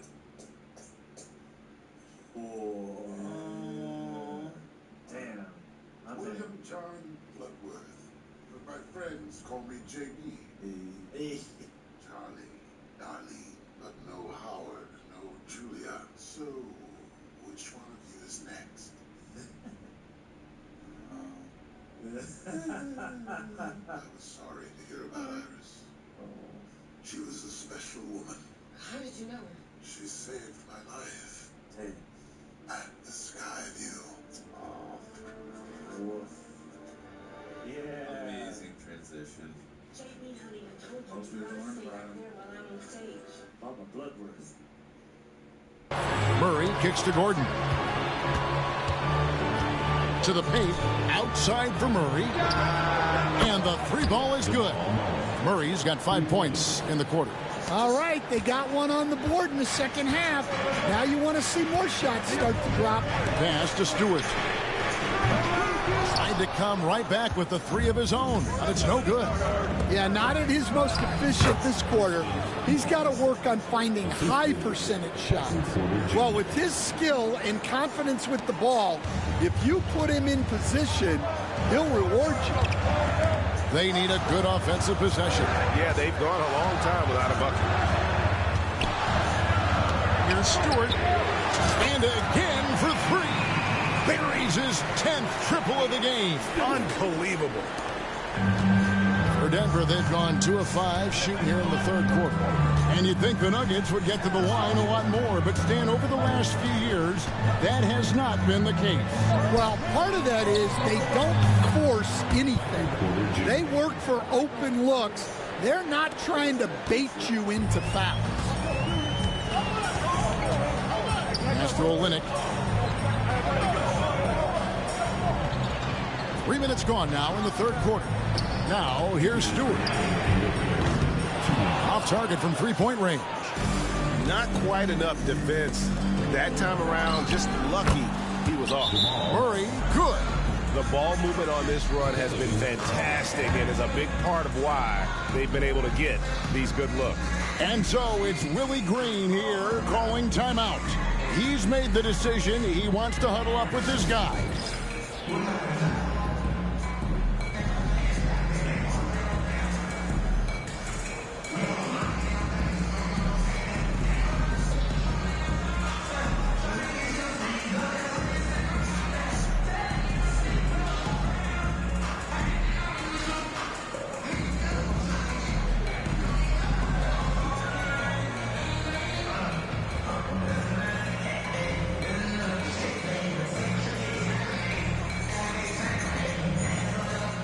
So both teams making some changes here. The league's long-distance bombers are setting their sights on the three-point contest this season. Here are some of the early favorites to make up the field. And I love the way the voting is shaping up, Kevin. We'll have an excellent contest if these are the shooters who are firing away on All-Star Weekend. Take a look at Murray. He's got a place in the three-point contest within his reach. I hope he makes it because I know how much this would mean to him to be a part of the event. I mean, that's a good call, Kevin. He's the type of player that can really deliver on a stage like that. He'll be very dangerous if he ultimately gets in. And as the votes keep pouring in, we'll keep you updated on any changes to that list. It looks like we're going to have quite a group. Man, you talk about the ultimate marksman's list here, Kevin. Maybe this will be the year somebody connects again from distance. And his flame throwing continues. He's having a season for the ages. And he's approaching the fourth most three-point makes in a season. Down low, here's Westbrook. Good, and the assist goes to Murray. Murray's got his 7th assist in the game. And if anything, Westbrook gets more aggressive against contact inside. He doubles his effort level in response. Nuggets have gone 5 of 9 on field goal attempts since halftime. There's 38 seconds left to play in the third.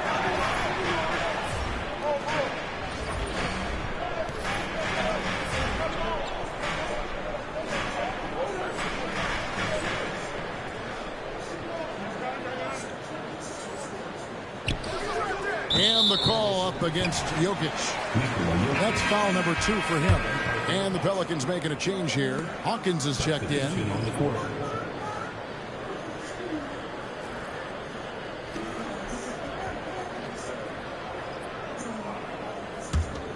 The Pelicans trail. Here's Stewart. And he's good on the 3-ball. Stewart's got 39. Their third three-pointer in a row. And here's Westbrook. He has 6. To the middle. Here's Porter. Pass to Watson. Takes a 3. Boston grabs the miss. Here's Jones. Back to Stewart. Lets it go from deep. That shot, no good. And at the close of the third quarter, still a close game, and both teams putting up points in a hurry. Pelicans lead by 2. It's the NBA on 2K Sports from New Orleans.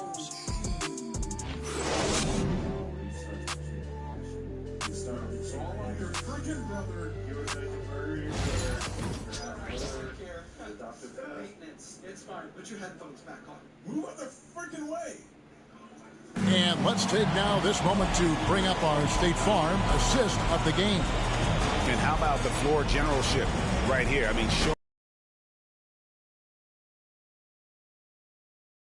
really just helps tie this team together. They know they can count on him to set them up. And with 3 quarters behind us, we start the fourth quarter, what is still anybody's ballgame. We've got money. Trey Murphy is out there with Jones. Then there's Hawkins. And it's Messi in at the 5 spot. That's the Pelicans 5. New Orleans in the lead. Here's Stewart. Trains the three-pointer. Stewart's got 42 in the game. How about the last 5 made shots have all been threes? The defense is just giving up a barrage. Here's Murray. And that'll be 2 free throws coming up. Officials on the call with the foul. And Greg, something that is so important to this team, Jamal Murray's shot creation. It is, Kevin. He creates so much with the ball or off of it.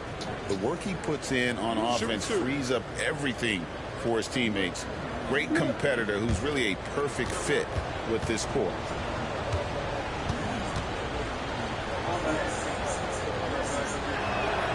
They throw good, Murray.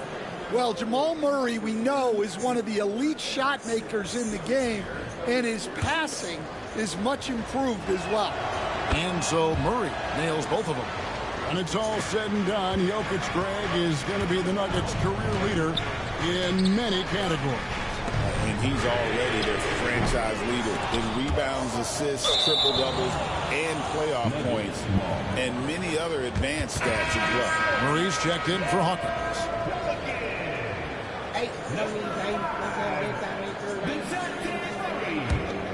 The Nuggets trail by 3. Murray surveying the D. Fires from deep. A three-pointer is right on target. Man, he is just really in a flow right now. That field goal percentage has gone through the roof. Pass to Stewart. Shoots the 3. Good, and the assist goes to Murray. Murray's got his 9th assist in the game now. Look, this guy is clearly on a heater from deep. If you're the defense, you cannot allow him to shoot it from out there.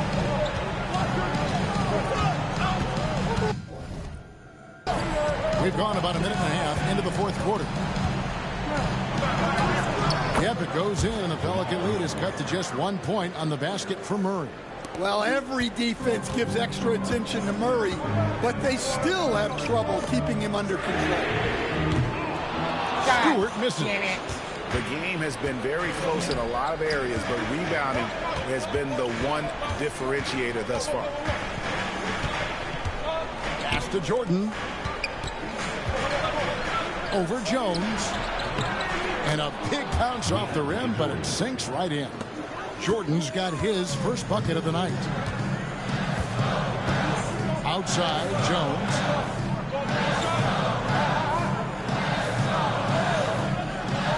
To Murray.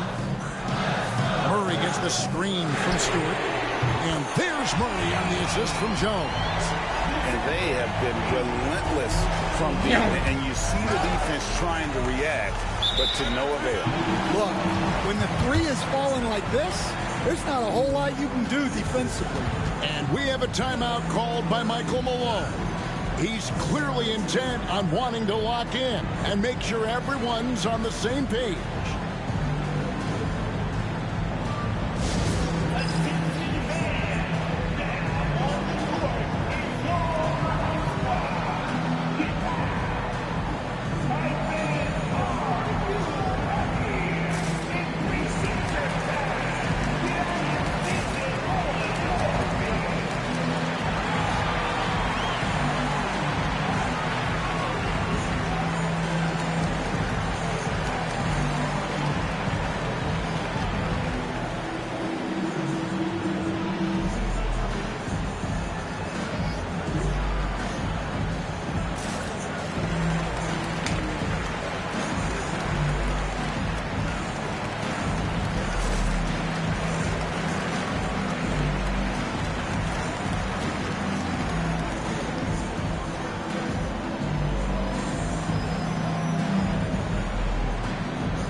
Checked in for New Orleans. Denver also making some changes. Jokic, he's checked in for Jordan. Gordon comes in for Peyton Watson. And it's Michael Porter in for Russell Westbrook. Getting the latest now from our sideline reporter, David Aldridge. David, it's all yours. Take it away. Thanks very much. During that last break, I got a chance to hear what Michael Malone said to his team. Now, he reminded his team, keep looking for the deep ball. If the 3 is there, take it. You've done a good job getting those looks, so keep taking them. Back to you guys. Thank you, David. Porter, no luck. And so it's Murray with it. He brings it up for New Orleans. 17 points was their biggest margin. And Murphy has become a more well-rounded offensive player, and that includes his ability to draw fouls. And a look at how the offensive approach has been going here so far for the Pelicans. Well, their passing has been just exceptional, and it's opened up the floor for them on numerous occasions. And on top of that, they've really been dialed in from deep, just dropping triple after triple. An impressive young talent, and Murphy knows his role is to use that scorer's mentality.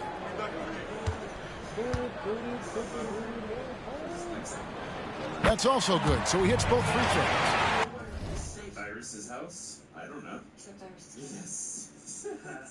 Oh, God. She was able Yeah, he's a guy you want at the line, and clearly not affected by the moment. Murray against Murray. Inside. And there's the whistle. 3-second violation.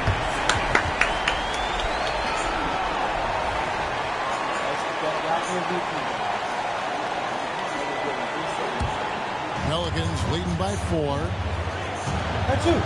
Here's Stewart. Good. Another from 3.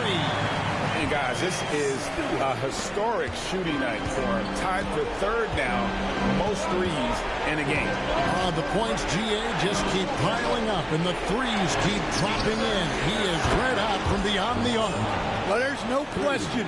Murray can go get one for you when you need it most. Murray, the pass to Stewart. And again for 3. There it is. A shot that puts him at the top of the record book. Well, Greg is now tied for the mark for most threes in a single game. In one word, amazing. Outside for Murray. Good, and the assist goes to Jokic. Murray's got 25 points in the game. And the competitive nature of Murray making all the difference there, doing everything he can to rally his team. Pass to Stewart. Fuck you, Kelly. Denver grabs the miss. Left side, Gordon. And then Gordon with the dunk. Coming up big for his squad. Gordon doesn't back down from the big moment. Stewart with it. Oh, good on the 3. And the great shooters know when they've got enough opening to go for the 3. I didn't think it was a bad choice on that possession. Down low. Outside Gordon. For 3. Misi grabs the rebound. This is a huge possession. And this is where connects again from distance. The barrage continues, and he's now broken his own record. It's a new mark for the most triples ever in a game. He said it. If anyone's going to do it, it may as well be me. And he keeps raising. And the crowd letting him know they appreciate his greatness. Now he's been nothing less than great. 3 pointers at a historic level. Well, his three-point shooting has been incredible tonight. And it feels like there's nothing that the defense can do to slow him down.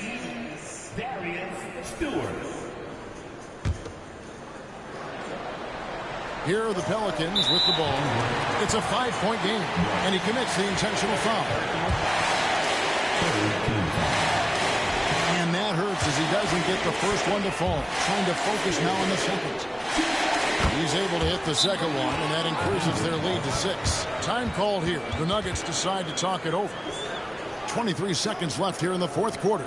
Any ideas on strategy being discussed right now? And that huddle. They need a quick basket here. Yeah, and if they can get a decent look from 3, that's the shot to take. Not a lot of time to work with.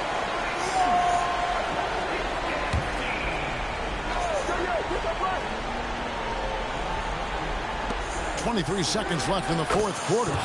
Laces one from 3. Yeah, nice vision from Gordon. He knew his teammate was there all the way.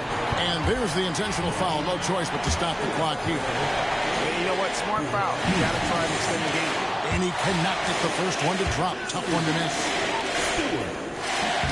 That's good. Going 1 of 2 from the line, and that gives them a 4-point cushion. And it's the Nuggets ball. They've got to take the first good shot they can find. Yeah, and it basically all comes down to this. If they come away empty here, this one's pretty much over. Back to Murray. Offensive rebound. Porter finds Gordon. Tough possession there. They stayed with it, but they just couldn't make it. So it's a narrow victory for New Orleans, pulling it out for a double.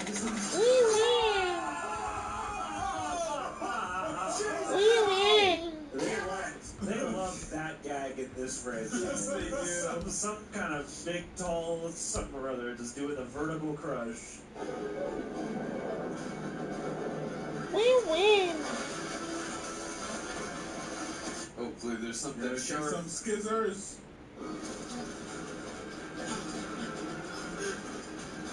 My lucky Bowie knife.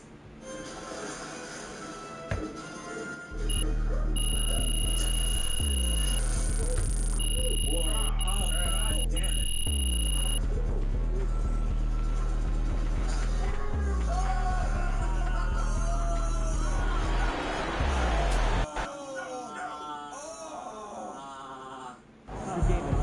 Call the electrician because MP just shot the lights out.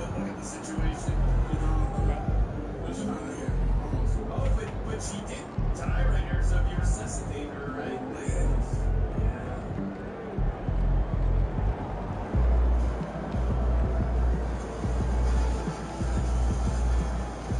Hopefully there's some kind of sharp skizzers.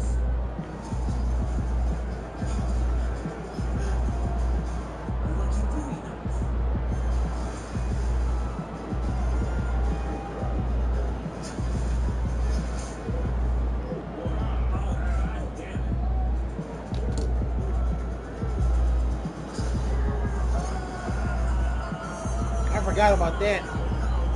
I forgot about that.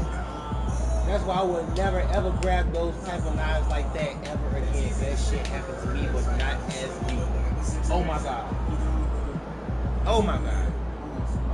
But she didn't die right here, so if you resuscitate her, right? Yeah. This is a good way to.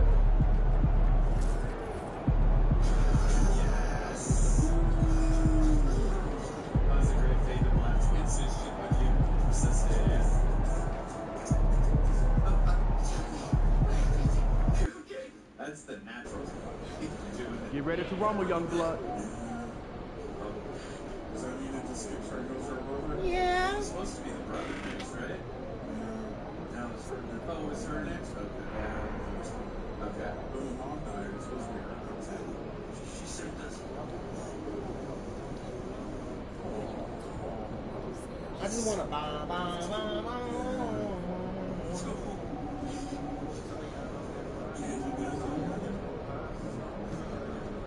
I don't trust anything until the credits are rolling. I still don't trust anything.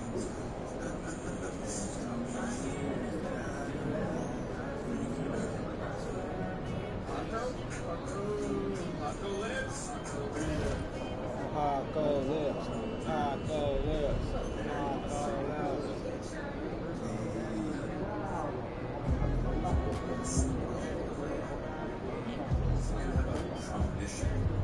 Rookie of the month. Rookie of the month.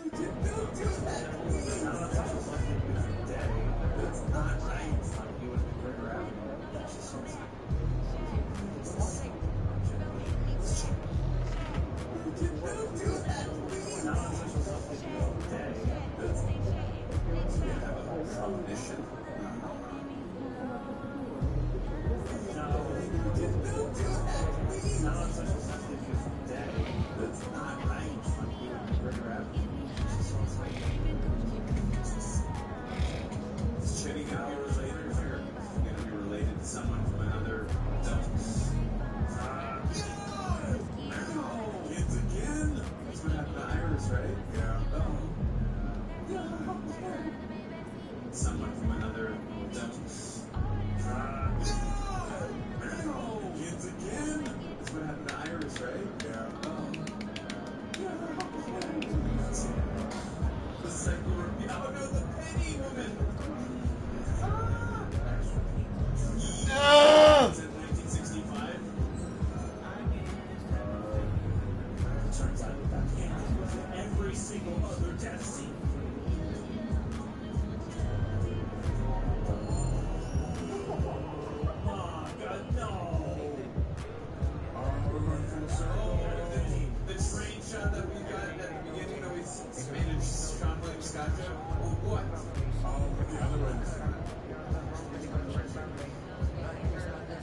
Princess Jersey. Yeah, that's funny.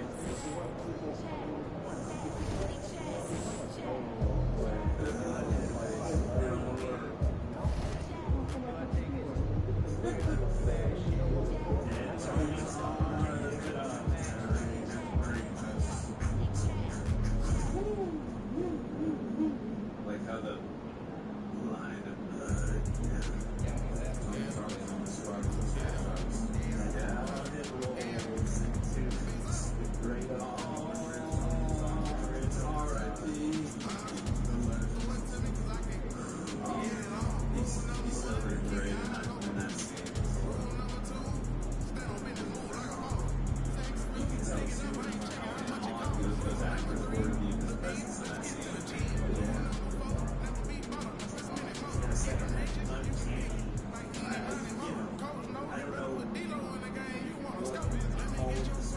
Stephen Curry, what?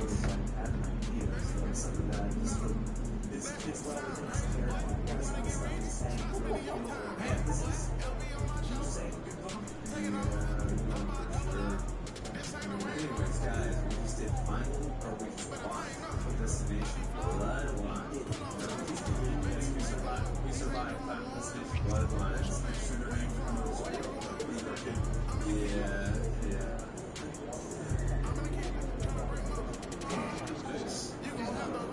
I just want to bow.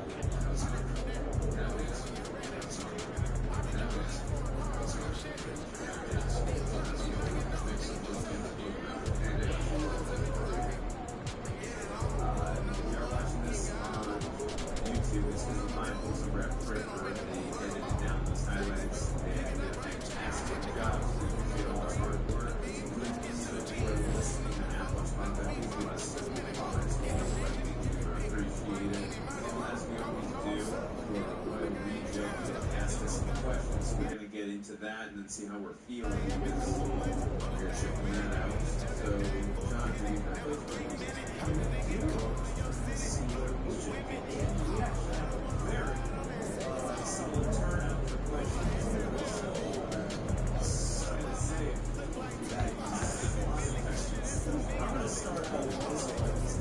Are you going to start out with that one?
Hit him.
Big titty bitches in my bathroom.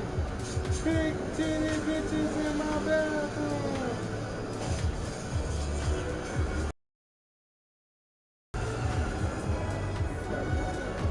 Big titty bitches.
Here's something that really, you guys about to go off. I'm gonna bring something up. I promise you it's not a spoiler, but if anything, you walk away with anything from this review, you need to know this to prepare yourself. And I'm not gonna spoil everything. ZeroSpider-Man's 11th year anniversary party is coming up. Join us for a full weekend of live music, shows, comedy, after parties, a movie screening, and more. Get your tickets by going to dtanniversary.eventbrite.com and use the QR code right there to take you to the site and get your tickets today. And I'll be back at the Broadway Comedy Club June 27th for my own style of sit-down comedy. We'll also be doing some open mic. So get your tickets now by going to doubletoastedny.com. Use that QR code right there. Or you can go to doubletoasted.com. Seems just like yesterday. Crazy ass people running through the streets of London losing their goddamn minds. Yeah, tearing the city up. Brexit. Before Brexit, there was 28 days later. People running around, changing out there. Yeah, the race. Yeah, folks. Oh, remember it. You mad, bro? I remember it just like yesterday. Actually, I kind of 28 days later. It's a great film. Just retro. Yeah, classic. Yeah, and I remember looking at it and saying, well, this movie is so great that I don't even know if I want it to continue because this movie is almost perfect. But as they do with anything, it makes money. There you go. Yeah, we are definitely going back to see what's up with the rage virus and those who have to live. It's kind of cool for us. We learned new ways to show it up around it. But it is 28 years later now. Get the fuck out of my face, little bitch. Get the fuck out of my face, little hoe. You know, we're gonna build with him, rebuild, and keep moving your ass over there. Right, man. We'll just, you know, everybody will be fine. And that's what happened here. You know, the world, or at least this part of the world, has evolved. And now we're gonna go back to see how much it has evolved. We have Jamie and his son, Spike over here. One of the rituals is that you take your son out, kill us on the day. Right. Yeah, if you're the dragon, it's your bar mitzvah to prove you're a man. Exactly. How to train this up? He goes out there, he injures his arm, and finds out that it's actually not that bad, and tells the village people to come first, but then work together. Oh, wait, that's the dragon. Sorry. I was getting mixed up. Sorry, I can see how you made that. No. Yeah, you take your kid out to make that first kill. But that is just the beginning of what we learn with this new culture. Where do we go with this world? Where do we go with these characters? Better yet, where we do go isn't any good. Let's go ahead and take a look at this trailer of Scenes Watch Again. 28 years later, back on reviews.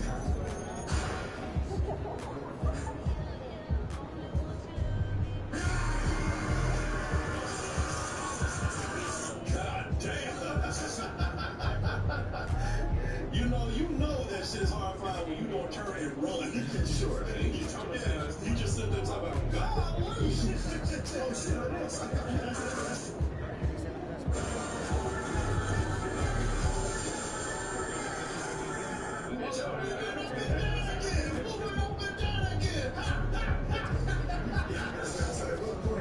They released the blood.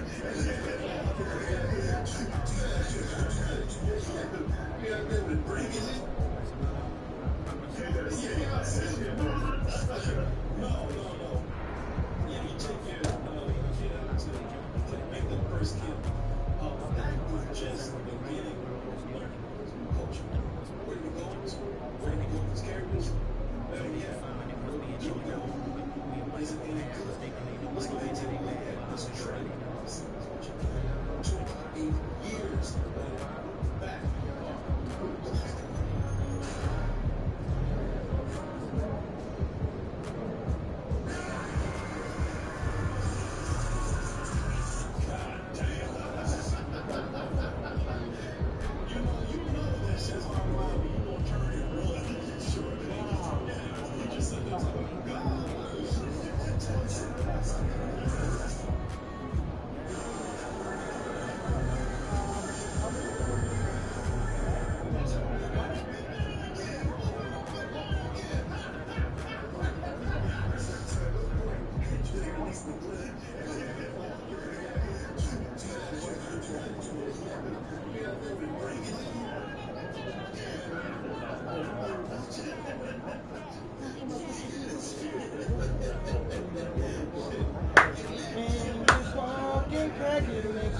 So good. When you're smoking crack, it makes you feel so good. When you're smoking crack, it makes you feel so good. First movie was shot. As we said in our last review, primitive technology now. Shot on get on with the hook.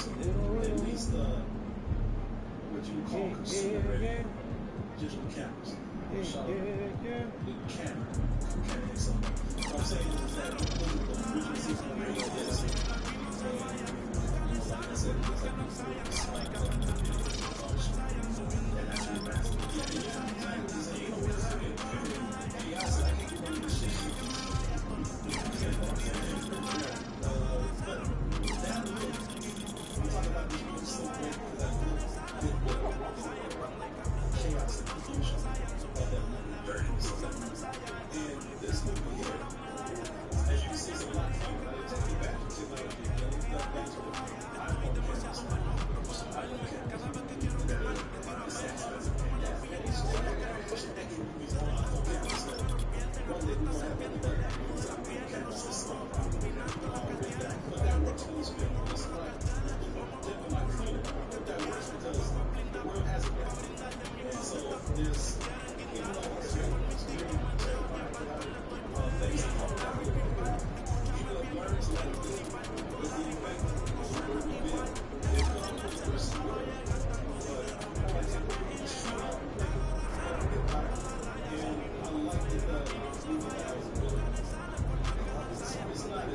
Hands on your hands on your hands on your hands on your hands on your hands on your hands on your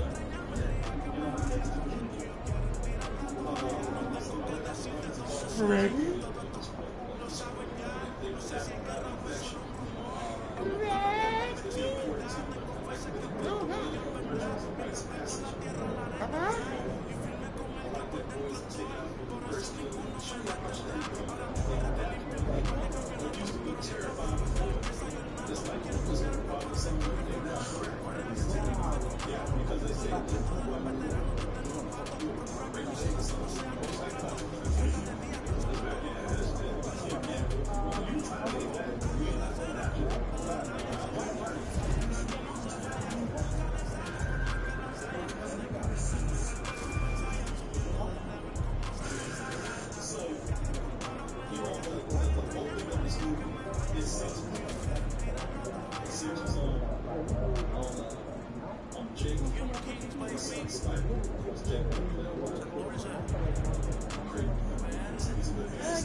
It's well shot, it's well acted. There's a set up an emotional story with Spider-Man, his mother.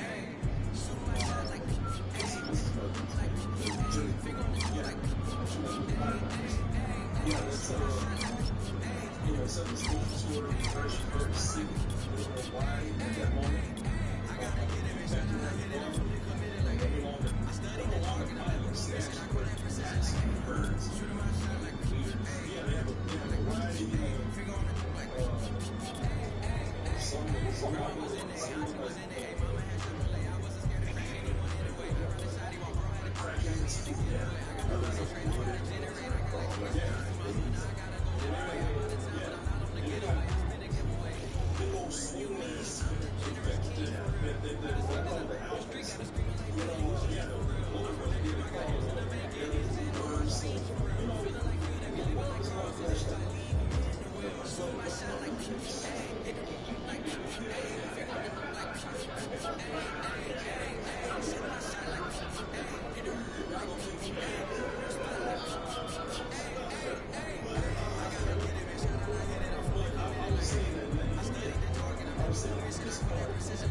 don't tell you too much about what's happening here, but all of a sudden, it goes from this kind of familiar thing that you've seen all of a sudden it turns into a coming of age story. You know, somebody stepping up to the real test of maturity. All that shit he was doing with his dad, that was about compared to what he actually has volunteered to do. Right after that setup that you had. And man, it's a completely different story that I love, absolutely love. All the way from the parts, I love it. I'm talking about that little red. Oh, no, well, it's a thing. Danny Boy is done with a lot of movies. We start with the original 28 Days Later. It's all about the last of humanity surviving this apocalypse and how they get through each other, only to shrink down to like, well, no, it's about toxic masculinity. With Sunshine, it's a sci-fi survival movie that goes like, no, it's really not a slasher. It's a kind of sweet drama, it's romantic, and then it's crime. So, switching gears is something he's done. I'm not even being involved with this. So yeah, it switches from the father's son to being about this fight and getting out of the world, and then it goes to some other places. So, switching gears is not anything for Danny Boy. And it's an interesting way to mix things up.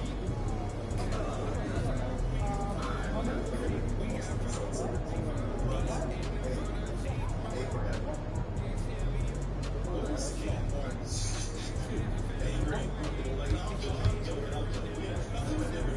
Hands on your head while you're working on the floor. Follow that good wild waterfall though.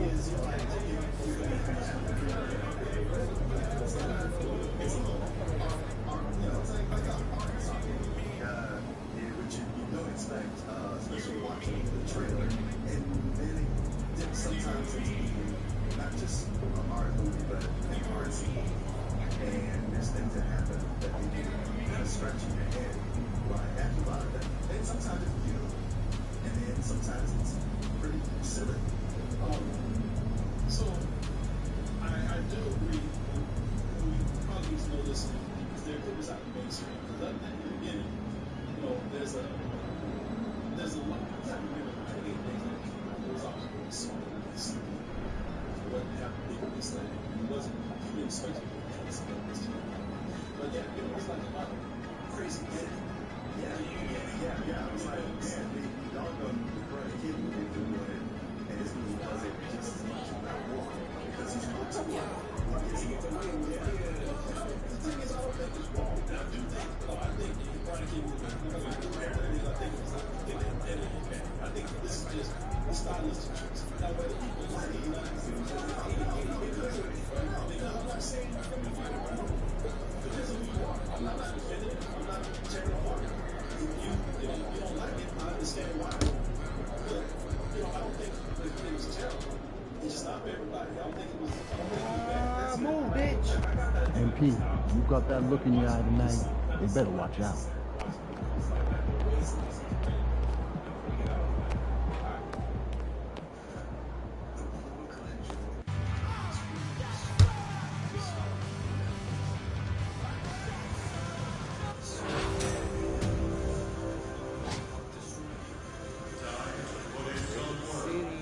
Fuck with the city. Sunset Beach over here, blood.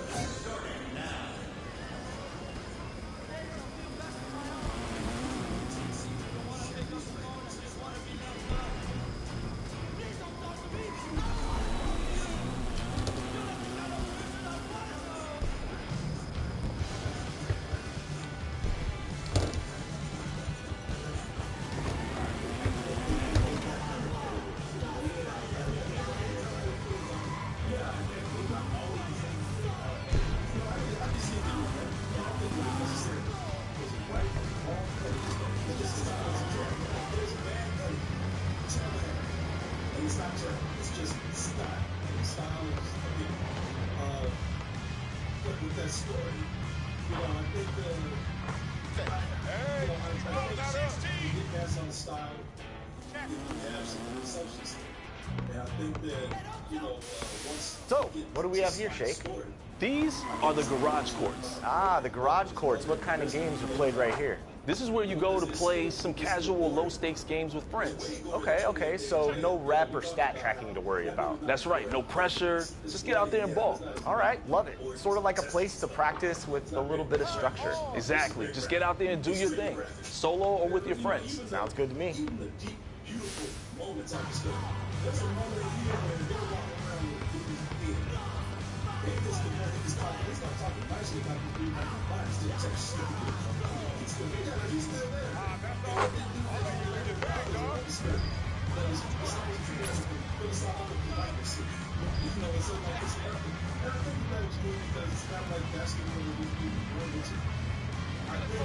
The reason why I really enjoy this is because I'm bringing up all the board, the heart, all that kind of stuff.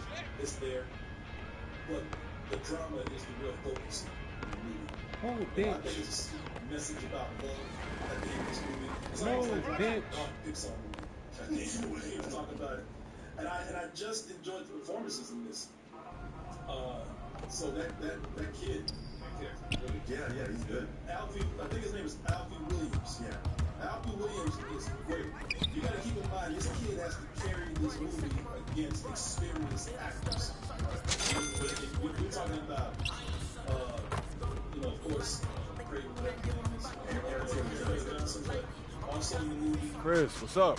Yo, and P, you ready to start working on your hot zone? Do it. It's this kid, he carries the movie against these people.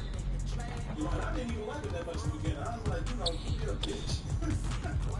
And I'm being rough. I'm being rough. Just as bad as today. I do out there and kill some son. I'm getting down 2 years old.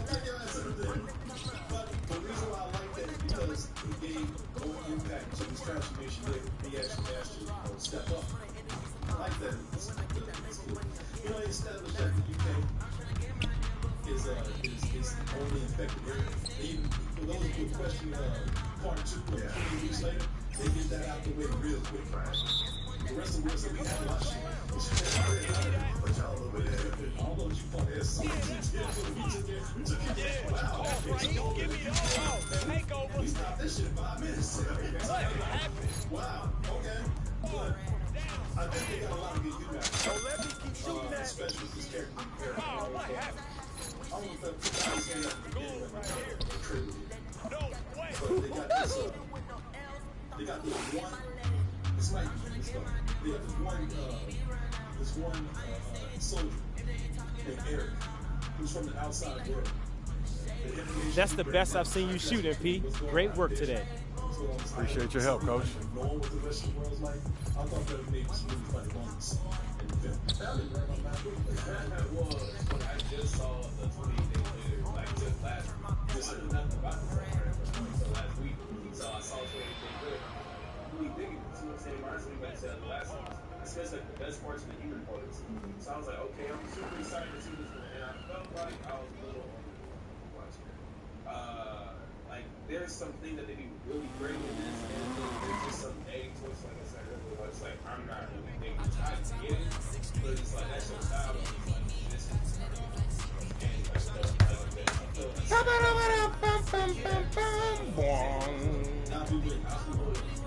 he steps up in ways I think he will.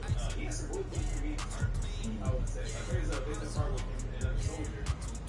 What's that song? Eric, the one I just mentioned. That was it.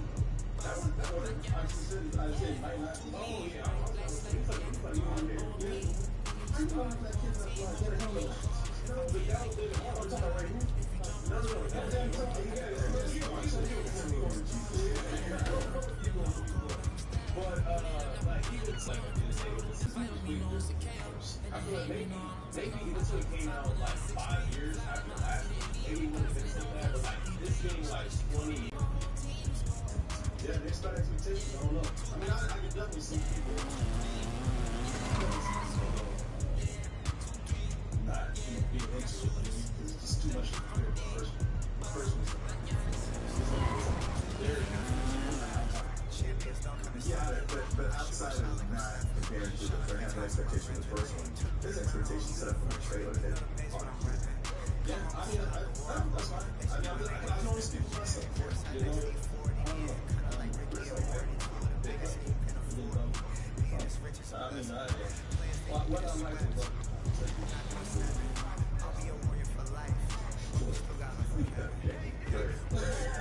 that's just how you be talking there, honestly.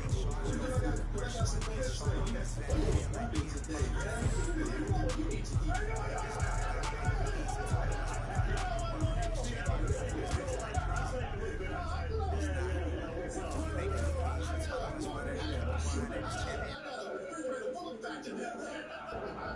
Man, go grab one.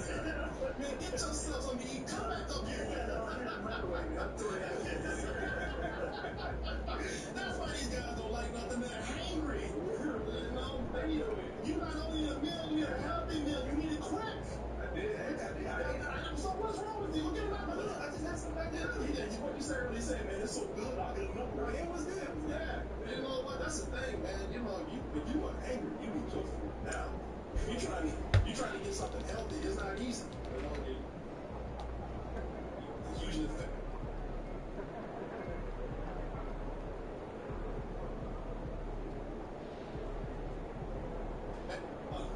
so I don't know. Now, see, again, it's kind of hovering. But I remember to say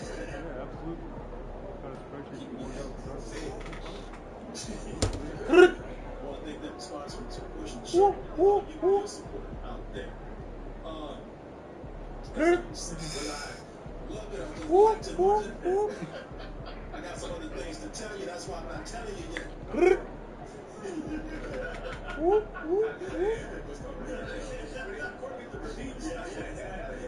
It's kind of hovering. But I remember to say so I don't know. Now, see, again, I can see people saying different things in this movie. Because I don't think it's as depressing as I feel like crying. You know, 28 days later, it's even that is, oh my God, it's scary as hell, depressing. You know, it's depressing. It's very dark. It's almost oppressive. But this one, I think, has more of an action adventurous feel to it. It's still a horror movie. Still a lot of things that are going on there that might be, slightly depressing, especially when you get later on to the film. It's not depressing because of horror things, because of the drama. But this one's more of a adventure quest, especially that now that people have adapted. Now that we have a clear direction where we're going. It's a quest. We're going for a straight. Some mission we set up on the coast. I mean, I don't know. Do you think that's the case? Do you find it's just depressing as the first? I don't know. I mean, I suppose the first one was more depressing in as much as it felt more real, more relatable to what we have going on. This is further removed, but I also felt emotionally removed because throughout everything that's happening, a lot of the characters very often would do things that I thought were counterintuitive or not reacting the way people would. They were like basically plot holes that would have to go through it. And it always stopped me when I go, wait, what? This is what you... Okay, should we have a different reaction to that? Yeah, I don't know. I saw everything that was, I felt like I saw it. Yeah. I think you get scalped all the time. I think you're going to get people split. One thing you do need to know before you go see it.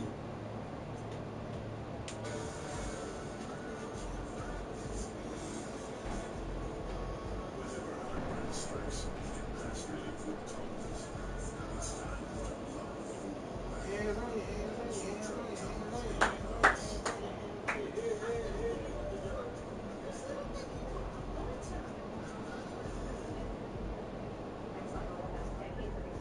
injecting subsurface, leadership on the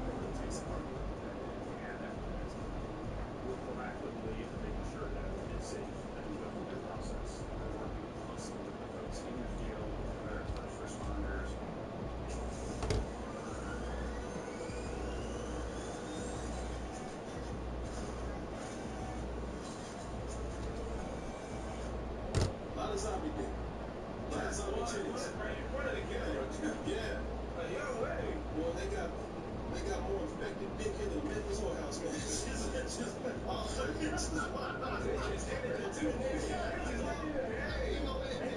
shame in that game.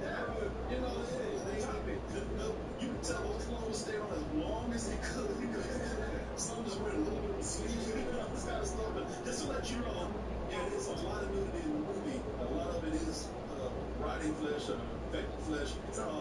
Yeah, but no, very much so. It's all aesthetics, because I was reading about this. Like, you bring that real big red little boy, to get you in trouble. You cannot, you can't bring naked genitalia around a kid. Adult naked genitalia. So yeah, it's all prosthetics, but it is, and it makes sense to me. It's like it's 28 years later. These creatures now have been out there wearing clothes as long as they can, and now it's ripping off.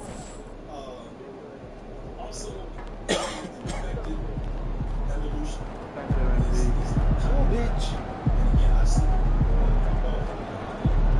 Yeah, because the homes go around, people became feral. They kind of died off. Here, shit, this is like steroids. That's why they so mad.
The Pelicans know their fans will be fired up for tonight's action. And as they came into the building, the players were plenty fired up themselves. Happy holidays, everyone. Welcome to our coverage of the NBA on 2K Sports. I'm Brian Anderson. Alongside Clark Kellogg and Grant Hill, Allie LaForce is our reporter. And taking a broader look here at the year-over-year scoring trend for... But I'm going to say that this is probably, I can't wait to read what people say after this weekend about this film. When it comes to the ending of the movie. The ending of the movie, it turned into a different movie. Right. You know what I'm saying? And I'm not ruining it, but at the end of the movie, people talk about the sequel to 28 days, like 28 years later. It's the depressing, dark, stylistic drama of a horror film.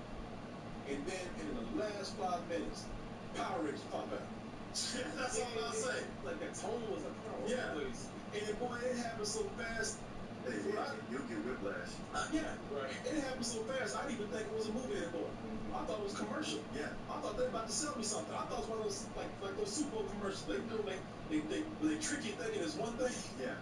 And it ends up being completely something else. Nah, I got your ass by the soda. I thought it was something like that. Listen,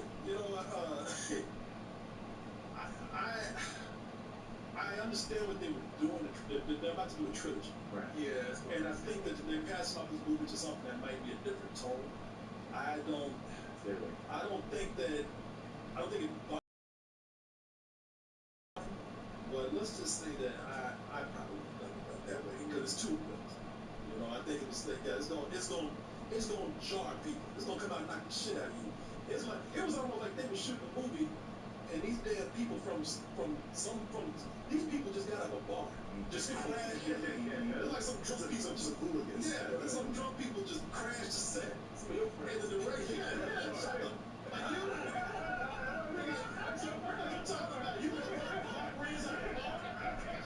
You talking about you and the domain? That's you. You were jumping in there. Drunk people from the bar just ran over and crashed the set. And the director said, "This is cool. Keep going." They just get ready to start tearing shit up. It's a totally different movie at the end, but they did kind of set up for it. They didn't set up for the tone change, but you know, listen, it's gonna bother some people, and it clearly bothered these guys. I don't blame them. It didn't bother me as much as it did them, but I understand. I get it. I understand. I saw it as like they had kind of like wrote out everything, like where they wanted this to go, and they were like, okay, I guess.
Gemini, I'm struggling here.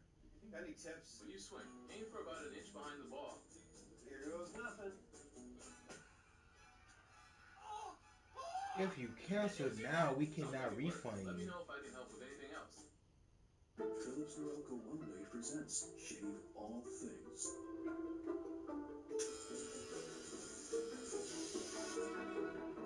Your style ain't simple. That's crazy. Philips Norelco One Blade 360.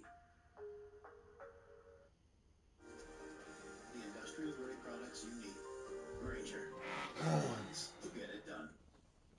Jerry Lane Buick GMC, the #1 Buick GMC dealership in Louisiana, is offering outstanding savings on the state's largest inventory of Sierras, like select new 25 Sierra 1500s, up to $13,000 off MSRP at Jerry Lane Buick GMC.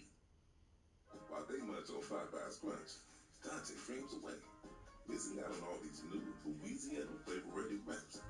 Don't be like Dante. Love that chicken from Popeyes.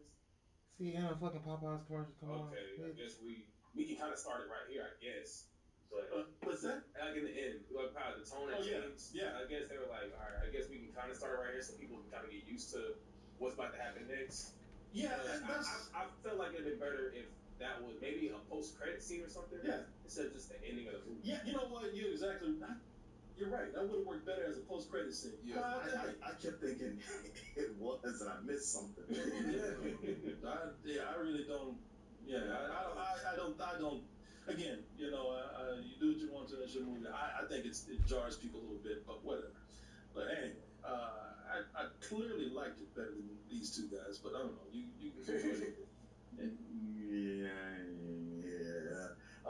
Listen.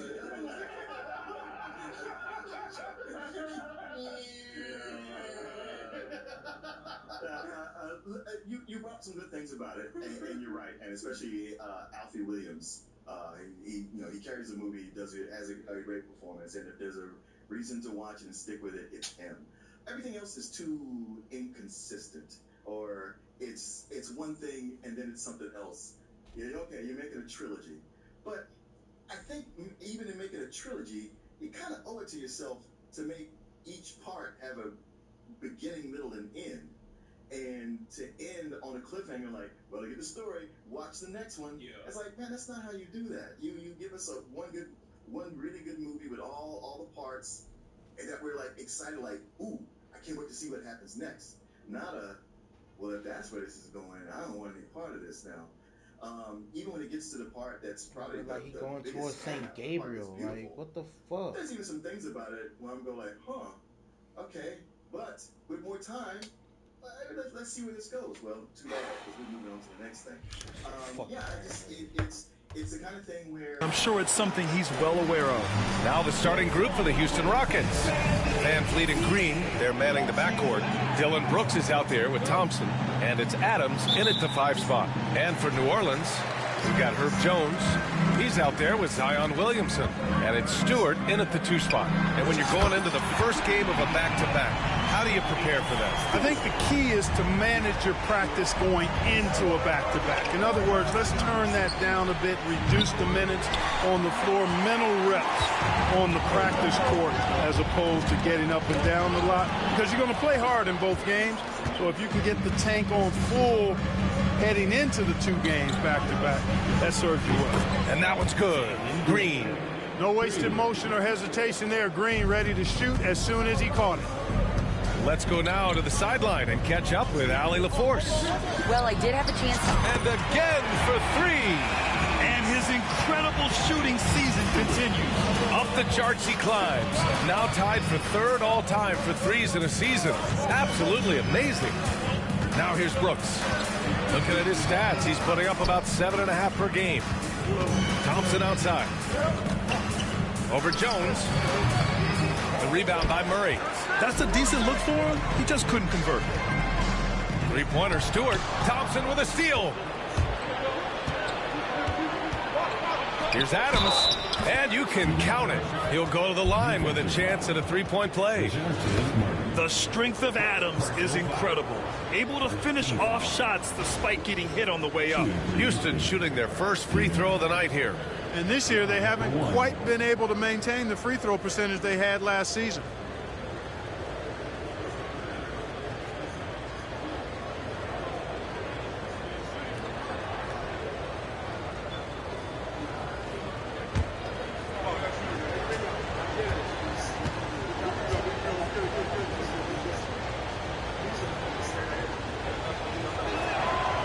And Adams no good on that one after years of finishing it. Other parts of the movie a lot more. That part at the ending happens so quick.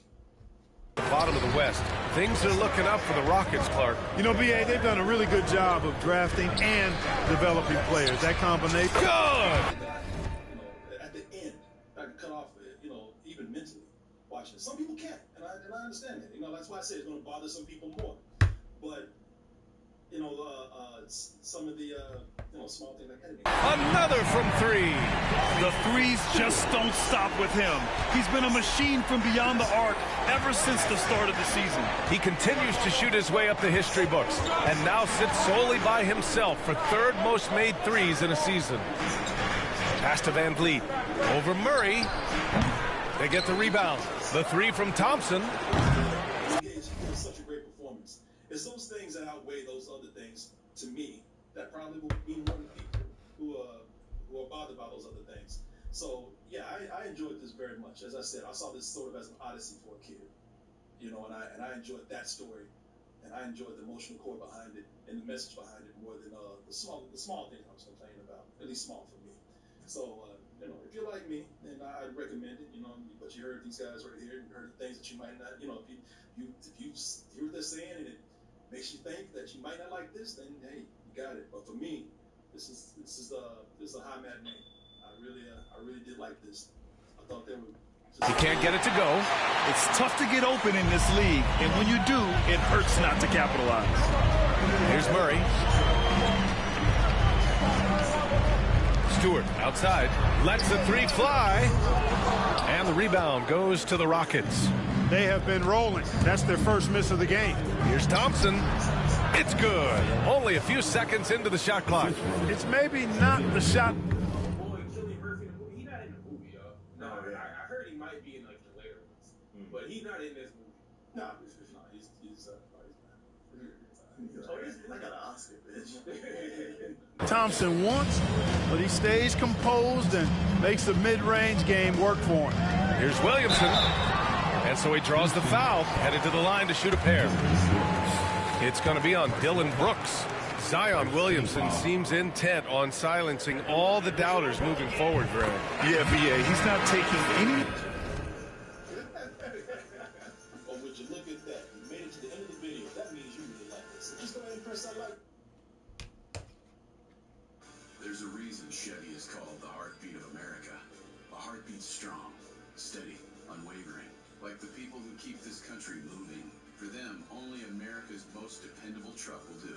In every Chevy truck, like every Chevy driver, dependability comes standard. Now, get 4250. More questions about conditioning. His physicality and play really answer that question now. He has been looking better than ever. Eason's checked in for Brooks. Even as much as we've seen him, we still marvel at the power of Zion around the basket. It's hard for a defender to deal with this kind of... Bad bear. Extra toasty. Want it? Need it. Cheesy. And so the sound mixing they did with the explosions, mixed with the sounds of the infected. It's almost scary. It's already something that is confusing, and it's already something that's intense. You hear it, it feels like you're in the middle of a war, as well as an attack from these zombies that's happening.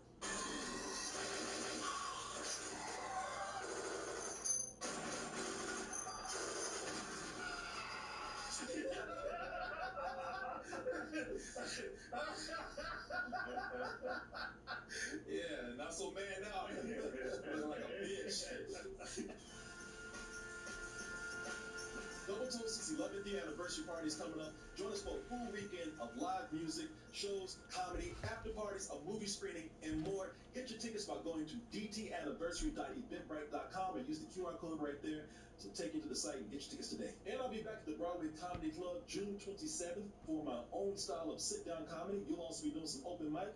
So get your tickets now by going to doubletoastedny.com. Use that QR code right there. Or you can go to doubletoasted.com.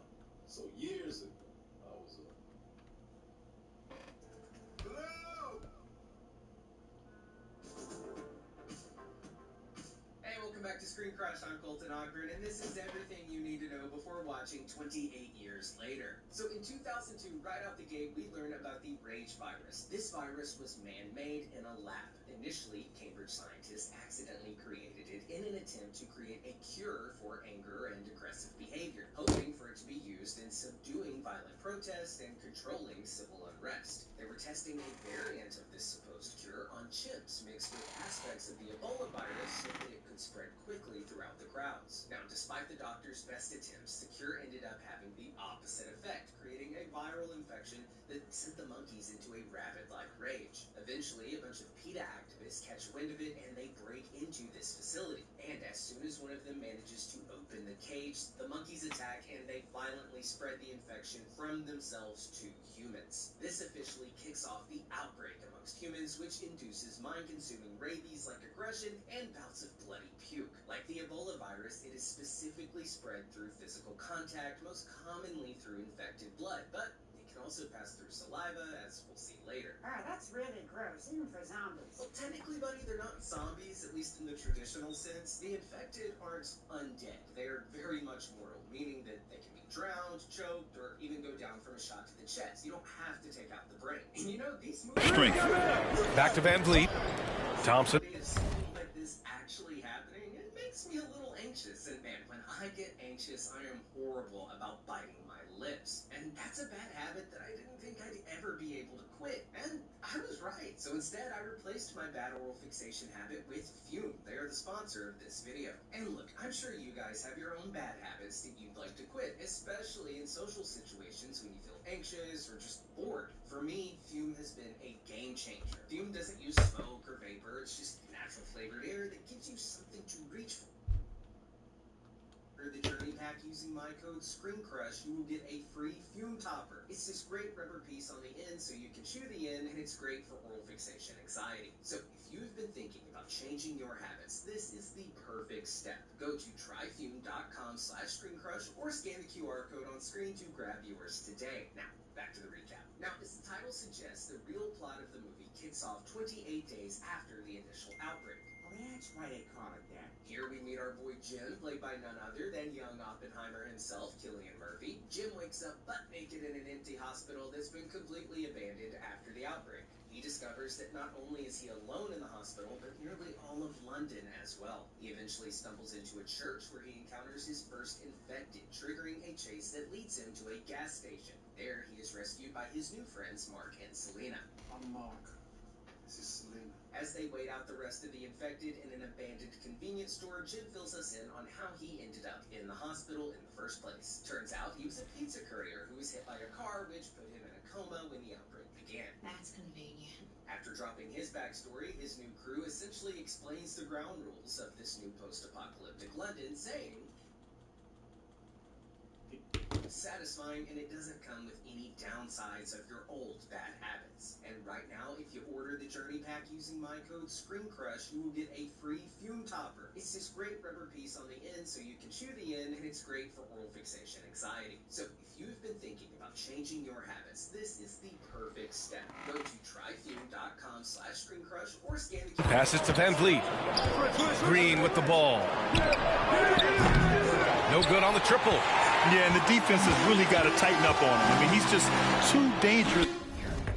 Jim, played by none other than, if you order the Journey Pack using my code SCREAMCRUSH, you will get a free fume topper. It's this great rubber piece on the end so you can chew the end, and it's great for oral fixation anxiety. So if you've been thinking about changing your habits, this is the perfect step. Go to tryfume.com/ScreenCrush or scan the QR code on screen to grab yours today. Now, back to the recap. Now, as the title suggests, the real plot of the movie kicks off 28 days after the initial outbreak. Oh, that's why they call it that. Here we meet our boy Jim, played by none other than young Oppenheimer himself, Cillian Murphy. Jim wakes up butt naked in an empty hospital that's been completely abandoned after the outbreak. He discovers that not only is he alone in the hospital, but nearly all of London as well. He eventually encounters his first infected, triggering a chase that leads him to a gas station. There, he is rescued by his new friends, Mark and Selena.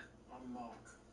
This is Selena. As they wait out the rest of the infected in an abandoned convenience store, Jim fills us in on how he ended up in the hospital in the first place. Turns out he was a pizza courier who was hit by a car, which put him in a coma when the outbreak began. That's convenient. After dropping his backstory, his new crew essentially explains the ground rules of this new post-apocalyptic London, saying, You never go anywhere alone in this little mattress. Jim is still in shock, so he convinces the crew to let him go to his old home to see if his parents are still alive. Turns out they're not, but the trip does end up with Mark getting bit, and Selena immediately executes him, following it up with, And just so you know where you stand, if it happens to you, I'll do it in a heartbeat. As they continue exploring the next day, they find an apartment with Christmas lights blinking on the outside of a high-rise apartment, which they take as an invitation. However, on their way up to the apartment, they trigger a fresh wave of infected. Luckily, their new friend is waiting at the top of the stairs with riot gear, and the three of them safely escape into his flat. This is where we meet Frank and Hannah, who let them into their home and provide them with a brief sense of normalcy. Eventually, Frank reveals his real plan to get to a sanctuary he's been hearing about via radio broadcast. Hey, you know you're not actually allowed to drink in a beer commercial? Since when? You gotta wait till it's done. Oh, 5, 4, 3, 2, 1.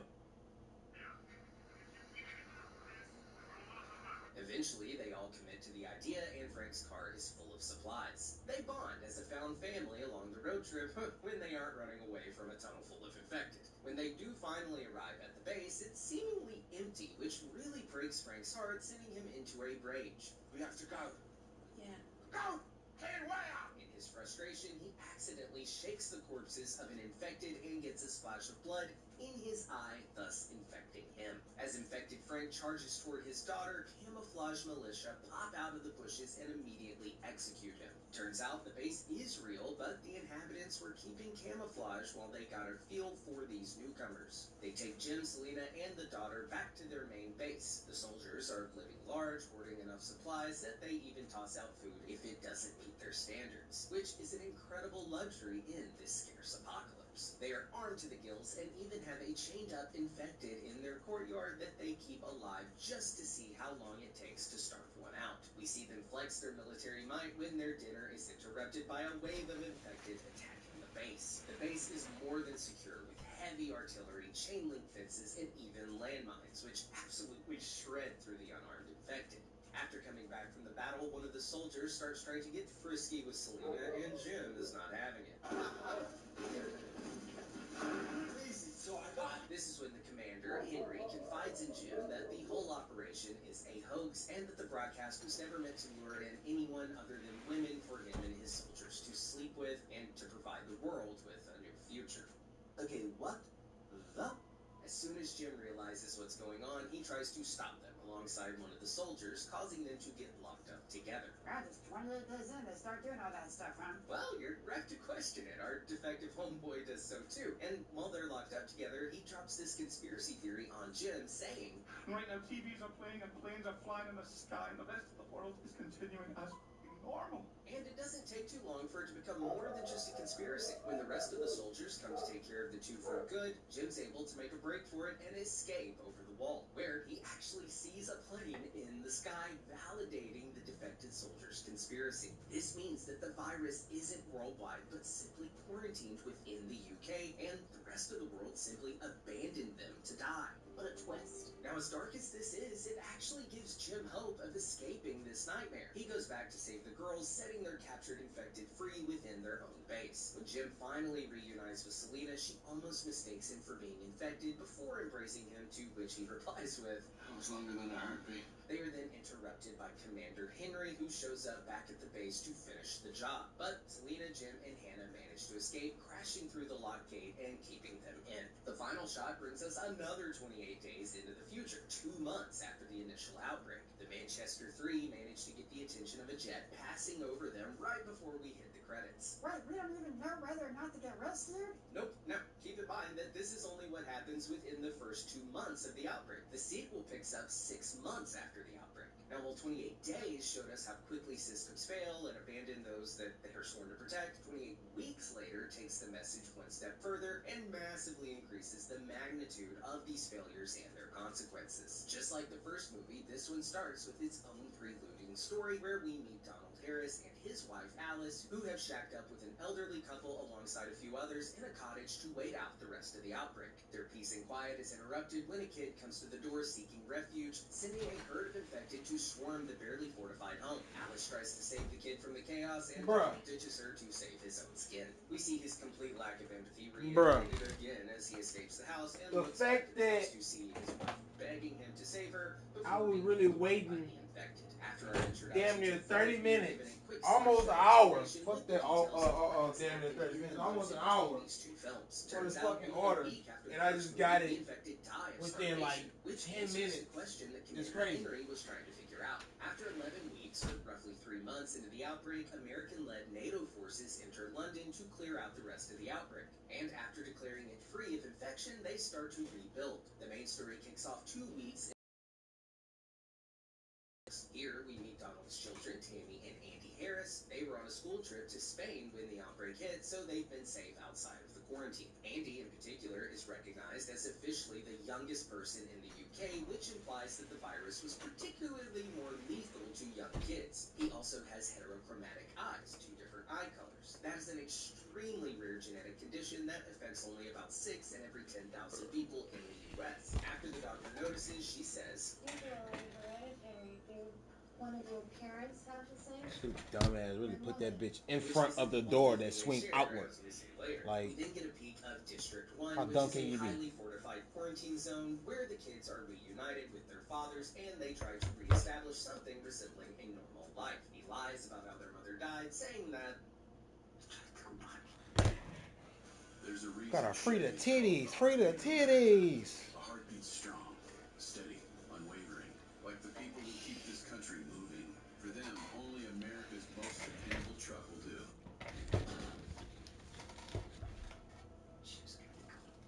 behind the scenes, the U.S. military is pretty cocky about its handling of the virus and dismisses the concerns of reinfection just before the situation severely humbles them when the kids sneak out of the quarantine zone to revisit their old home. They steal a pizza delivery guy's moped to get there, which feels like a callback to Jim's old life as a courier. However, the big plot twist is waiting for them at home, where they find their mom is alive.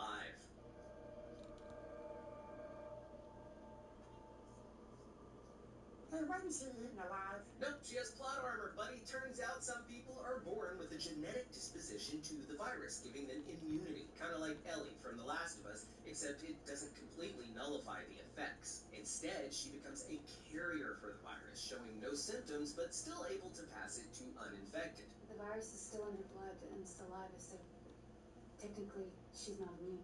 After cleaning her up, the military's lead medical officer, Scarlett Levy, figures this out pretty quickly. While the military discusses the potential for a cure, those hopes are quickly dashed away. When Don tries to kiss and make up with his wife, he starts a fresh new outbreak within the new quarantine zone, which makes everything worse by corralling everyone together. This set the entire QZ into a state of panic, initiating the military's Code Red protocols. At first, this meant getting the remaining uninfected citizens to safety while they take out the rest of the infected. But the crowd quickly becomes too much for the military to handle, and they agree to make the call to go open season on every civilian to minimize the spread as much as possible. Sergeant Doyle, played by Clint Barton himself, Jeremy Renner, can't stomach this, especially when little Andy runs across his crosshairs. And he decides to go on his own mission to evacuate Andy, his sisters, and a few other civilians. After getting a radio call from the head military doctor about the importance of the father's kid with neurochronia, our boys step in to try to help save him and his friends. As they're evaluating, Doyle's buddy Flynn informs him of the report that he's got 4 minutes before they firebomb the whole district, and after dodging some snipers, they've managed to reach a rooftop that keeps them safe. However, the firebombs don't wipe out all of the infected, as the military knows, and in some cases, it only piss them off further. But they're able to get out of the city nonetheless. Doyle brings the crew to meet Flynn at the evac point, but fails to dispose the civilians he's trying to save inside it. As they argue, one of the citizens decides to hop on after seeing a crowd of infected charging toward the drop site, causing Flynn to try and shake them off.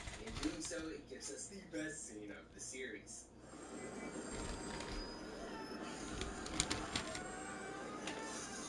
The remaining infected managed to chase Doyle, Levy, and the Harris kids back into the city, forcing them to take shelter in a car. They get pinned by the infected and then again by the government, which leads Doyle to sacrifice himself to get the rest of them to Flynn at the new drop site. They end up taking the car into an underground subway tunnel, which is completely pitch black, forcing Levy to be the eyes for the group using only her night vision scope. Everything is going fine until they trip and Levy loses sight of both of them in the darkness. When she finds Tammy, she is jump scared by an infected who ends up brutally beating her with her own gun. Tammy gets away, but Andy runs into his infected father and gets bitten just before Tammy comes in with the gun and saves what is left of them. Andy runs off to keep his sister safe, but turns out he is immune just like his mother. Just like their heterochromatic eyes, he shares the same immunity. They both arrive at the stadium to rendezvous with Flynn for the evac, and though he hesitates at first, he decides to rescue the kids to honor his friend's last request. Now live happily ever after, right?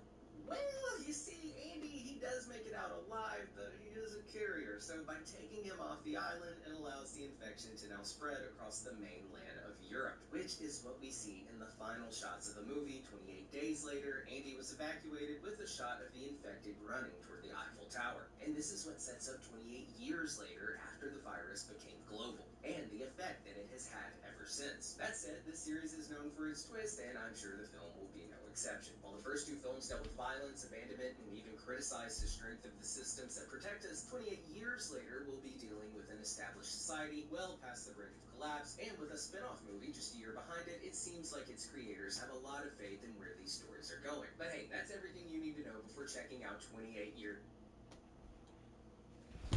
Many people told us they'd had stuffed crust pizza from Domino's before.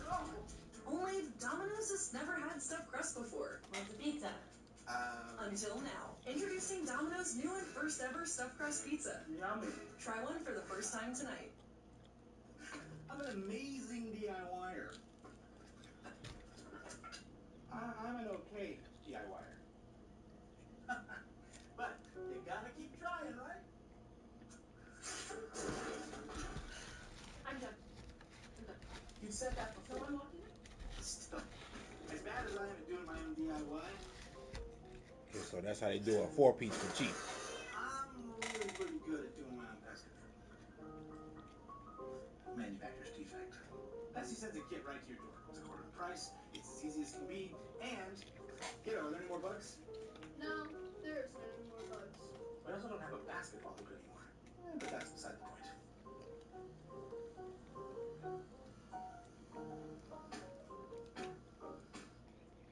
Might be a hero in there after all.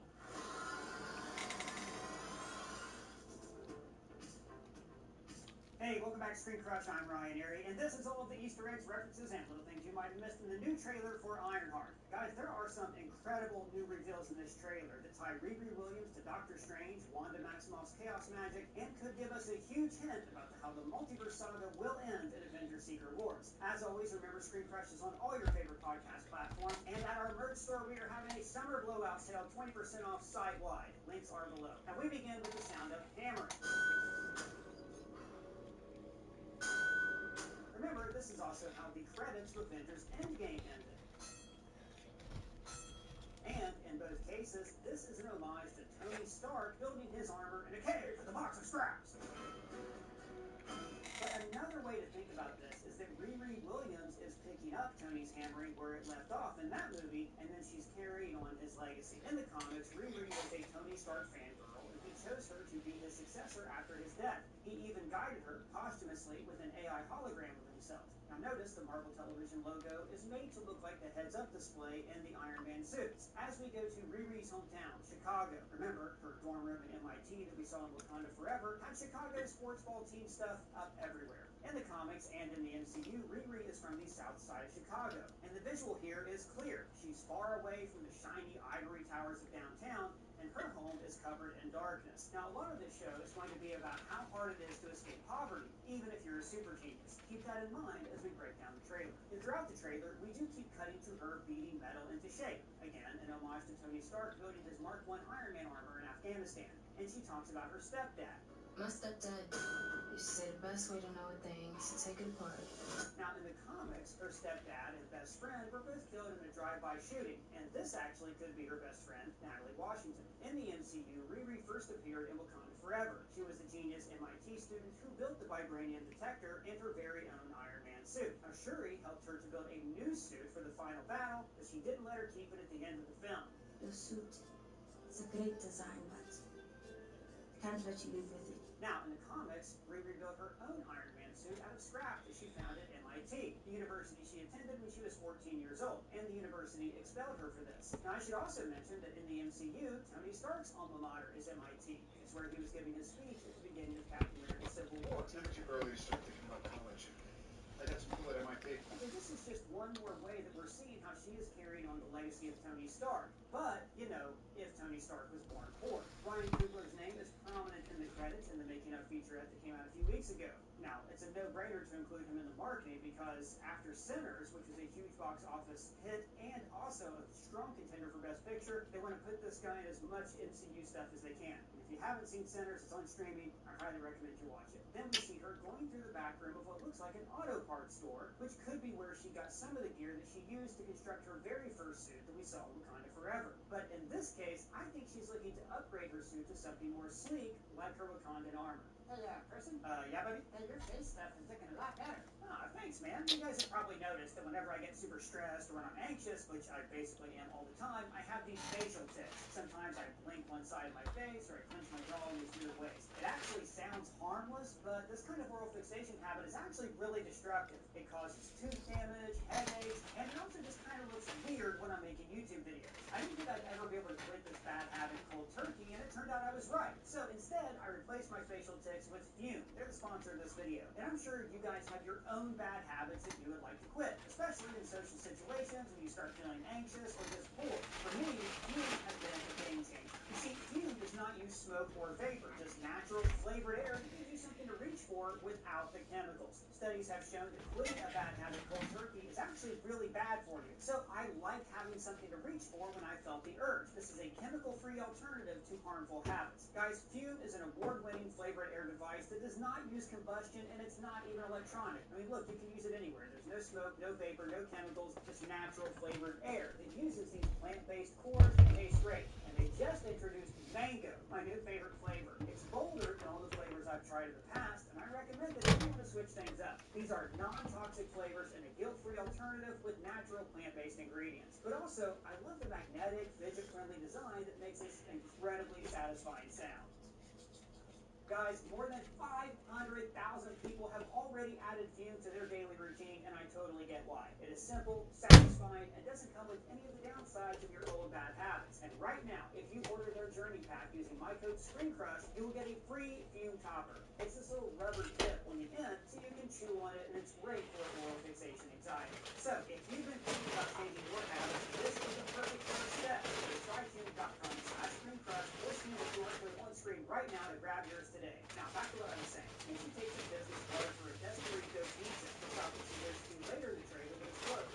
I think this place is preferred for the Hood's operations. Here's the Hood. Well, in the comics, the Hood was an ordinary crook who found the Hood and the boots that belonged to a demon. And then he used their power to unite various crooks and supervillains into one underworld gang. In the show, he's played by Anthony Ramos, and he used to be a friend of Riri's. So I love that they're keeping this mystical, demonic element. And I think a lot of the series is going to be about temptation. Both the Hood and Riri are given the chance to have access to great power. But how will they use that power? For their own good or for the good of others? Now, Riri doesn't seem to want to build the armor to help people. Instead, as she says, I want to build something iconic. now this name, Desperado Pizza, I think could also be a nod to the Stephen King novel, Needful Things. In that novel, the devil opens up an antiquity shop and sells people their heart's desire in exchange for their souls. And in the show, the Hood, or his master, will be offering people a place to go when they feel desperate. Oh, here's his master. Mephisto. At Grand Canyon University, we believe in equal opportunity, and the American dream starts with purpose. By honoring your sacred vocation of business, you impact your family, your friends, and your community. GCU's MBA degree program is 100% online and can help you achieve your unique personal and professional goals to use business as a force for good. Find your purpose at GCU. Private, Christian, affordable. Visit gcu.edu. Wherever the road takes you, Chevy is ready to drive you forward. With pure power unleashed and future-forward technology. Because every mile matters. And every path leads to new possibilities. Qualified lessees can get this Equinox for around $299 a month. See your Super Chevy dealers today. Alright, she's cursing. No, for real this time. Sacha Baron Cohen is playing Mephisto. Oh, It's man. Marvel's version of the devil. Now, we kept Haven't had a strawberry Fanta in so long. force behind the show WandaVision, and then of Always course been he's getting an being orange stopped one. and act all along. Others say he might be a demon. Or related to Mephisto. And now, he's actually going to be in this show. The Hood probably sold his soul to Mephisto in exchange for power, and now Mephisto is coming after Riri. I think that Riri, like in the comics, is going to build her suit at a lab at MIT. That's what she's doing here when she's looking at this whiteboard, and then she is expelled. And this is why she takes the armor to see, hey, look who it is, it's Han Solo himself, Alden Ehrenreich. Now, there are rumors that he is actually playing the villain Ezekiel Stane, son of Obadiah Stane in the comics. Obadiah was, of course, the villain in Iron Man 1 who wanted to sell the Iron Man suit for profit. Now, in Iron Man 1, Obadiah was an important villain for Tony Stark because he represented his warmongering past. That's why the armor was called the Ironmonger suit. Obadiah Stane, like a lot of Iron Man villains, represents the dark side of Tony Stark. And Ezekiel Stane can do the same thing here for Riri. So I think in the same way, Mephisto is going to be laying out a kind of devil's bargain for Riri. Does she want to use the armor to escape her life of poverty or to help others? Because, as we saw in Falcon the Winter Soldier, superhero does not get you a bank loan. Oh, easy there. Look, I'm on your side. And then, in another nod to Tony Stark, she looks at this faceplate, literally looking at her new identity. And her takeoff is filmed from above, just like Tony Stark's early vertical takeoff. And then we get a few action shots. She's hiding in the ductwork, and then she's being chased in the woods, followed by the Hood's people attacking a lab. And this could be how Riri gets some of the gear that she needs for this suit. She makes a bargain with the Hood, her old friend, to help her get these new parts from this lab. But then, I wasn't even going to cover this trailer until I saw this part. This is where it gets super interesting. She starts to use magic. Here, notice she's examining this bowl, which has runes carved in the inside of it. Now, maybe this bowl is made out of some kind of mystical metal, so she's trying to carve off a piece of it. Or maybe she's using this bowl to, melt and forge a piece of magical metal. Right, what kind of magic metal are you talking about? Well, there's substances like Uru in the comics and the movies that have magical properties. Uru is the stone that makes up Thor's hammer. Now then this cuts to the Hood's demonic possession slowly taking over, spreading from the tattoos on his back that also look like runes. I think this is hinting that he is not actually the real big bad of this show, and that his true master is Mephisto. Then there's this trippy scene where the world is flipped upside down, which looks like it's done with a spell. Maybe Riri even goes to see witches in order to get some magical advice. Maybe even get a cameo from Jennifer Cale, the only surviving Coven member from Agatha all along. And then, and this is my favorite part of the trailer, we see her casting a spell with armor. Now, we've seen magical armor in the comics before, like Dr. Doom's armor in Mark Waid run of the Fantastic Four. And also in the comics, Tony Stark mines a mineral called Mysterium, which is a kind of anti-magic metal. So it's possible that in this show, Riri discovers that Mysterium is the key to creating her own arc reactor. And when she uses it, it causes her armor to run on spells. Notice that in her heads-up display, we even see magical circles and runes similar to the ones that Doctor Strange and Wanda cast. And when she does this superhero pose, she casts runes all around her. So I think I need to clarify a little bit about magic in the MCU, at least as much as they've explained it so far. The magic that we see Doctor Strange and the Kamar-Taj sorcerers use summons energy from other dimensions that they can then reshape. But runes are cast by witches like Wanda and Agatha. So these, to me, look like a combination between runes and the energy spells that Doctor Strange casts. I don't know, man. We're going to do science and magic together. That seems kind of fun. Now, listen, remember, in Doctor Strange, he learned to use magic by approaching the process scientifically. Study and practice. Here's it.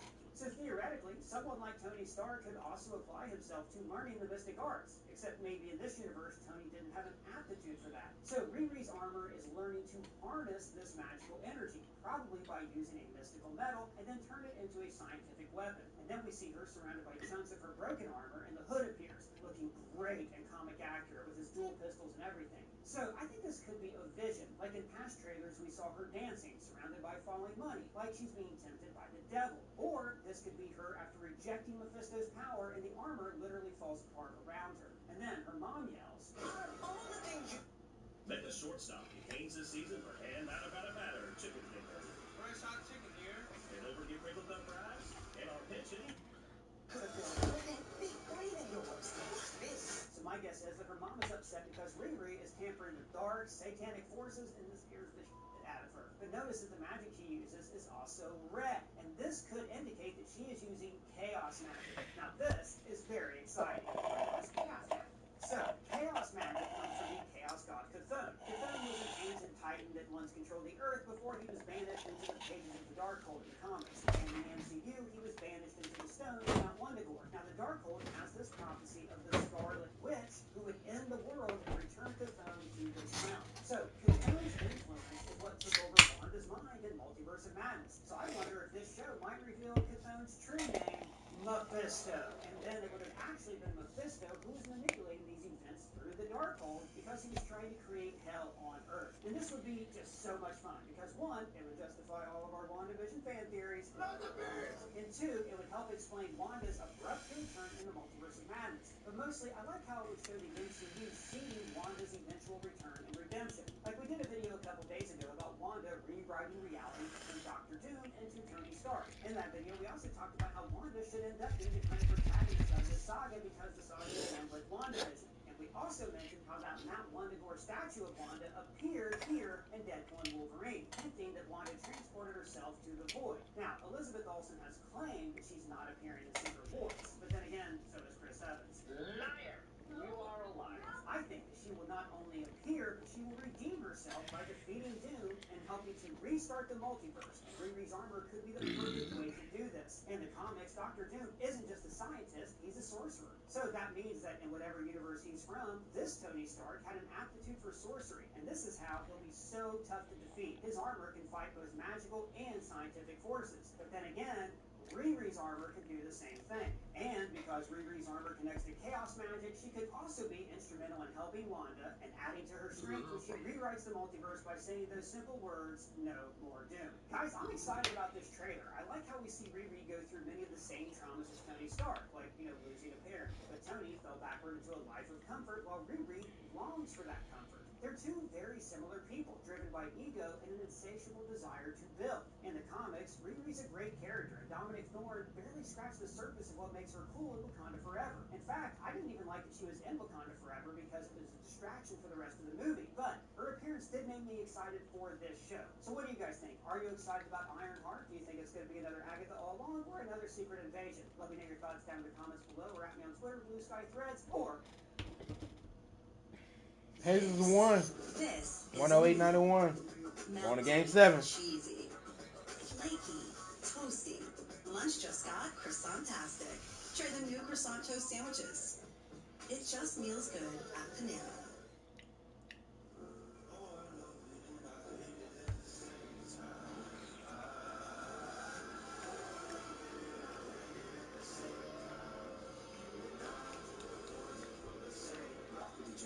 Giorgio Armani. No matter what you do to me, loser, your plans won't work. Hey, welcome back to Screen Crush. I'm Ryan Airy, and this is all of the Easter eggs, references, and little things you might have missed in the new trailer for Superman. I'm not gonna lie, I cried a little bit watching this. Oh, man. All right. Well, oh, God, that knew how to get me. Okay, I cried a lot watching this, but Superman is my favorite superhero, and this movie seems like it's honoring his past while also giving us a bright new future. So, let's break this trailer down. We start off with the building falling, setting up this chain reaction. Now notice there's no sound. Just one note, and we don't hear the sounds of people running away. So the subtext here is that no one is here and no one can save you, you are alone.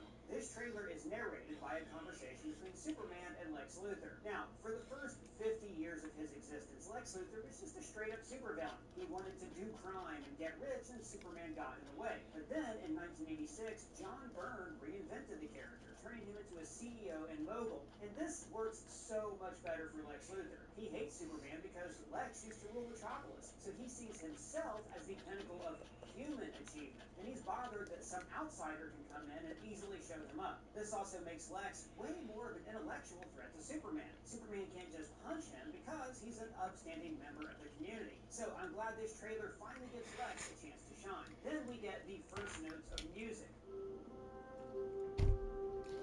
Now notice these, I think, are the same notes as the John Williams theme.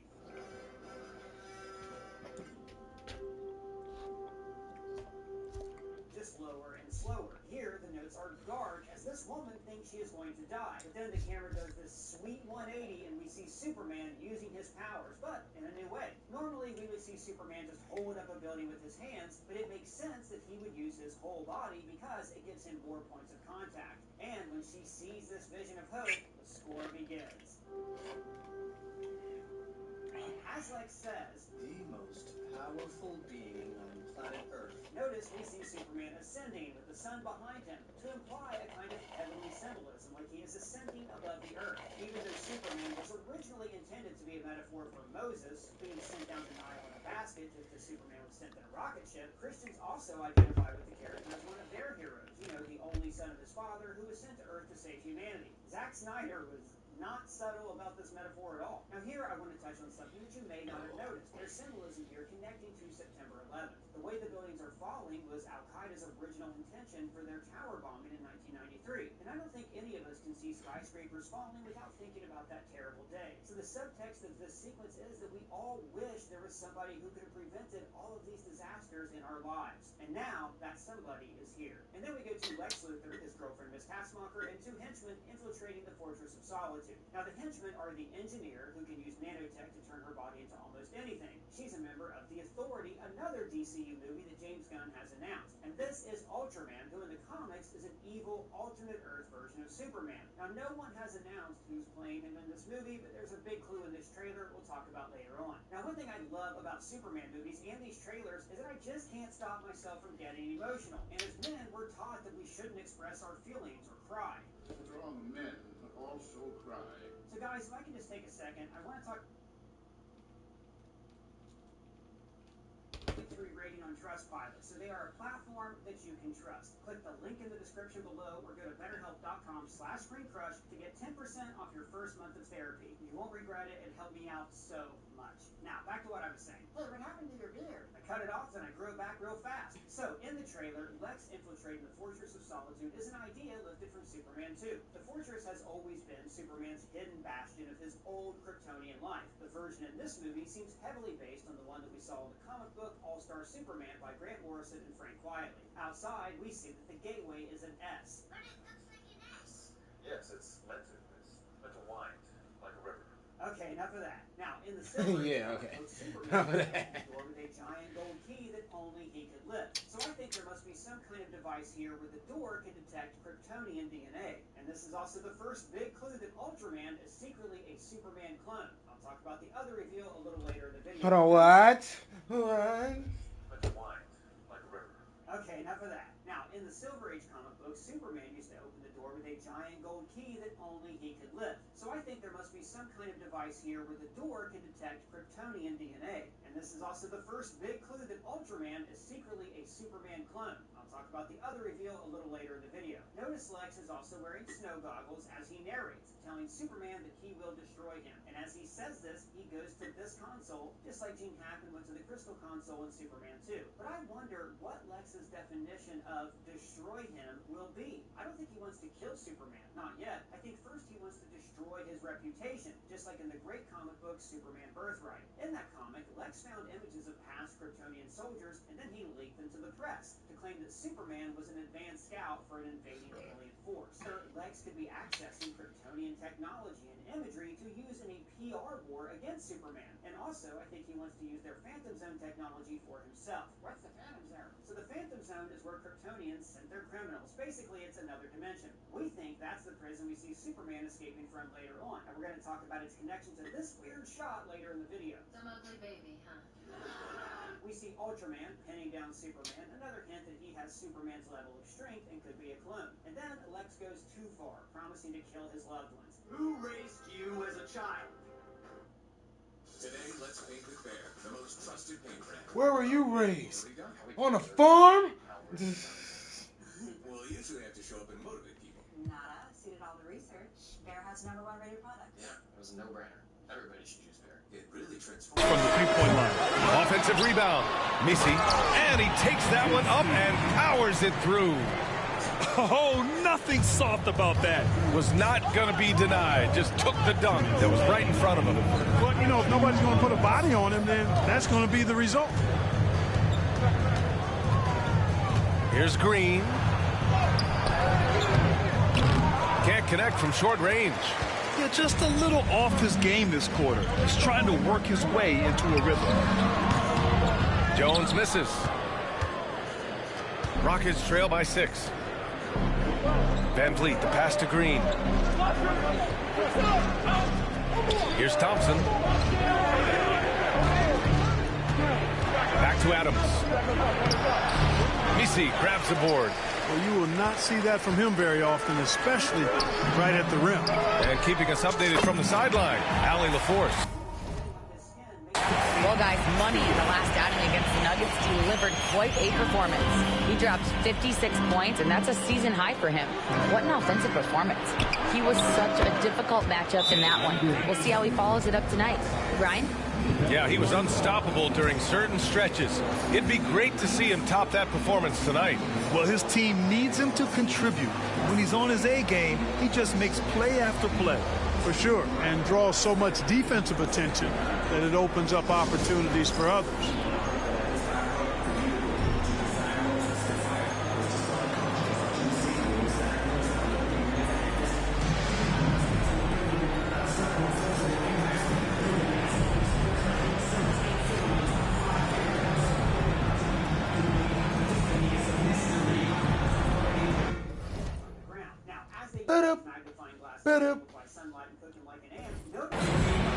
Houston making some changes.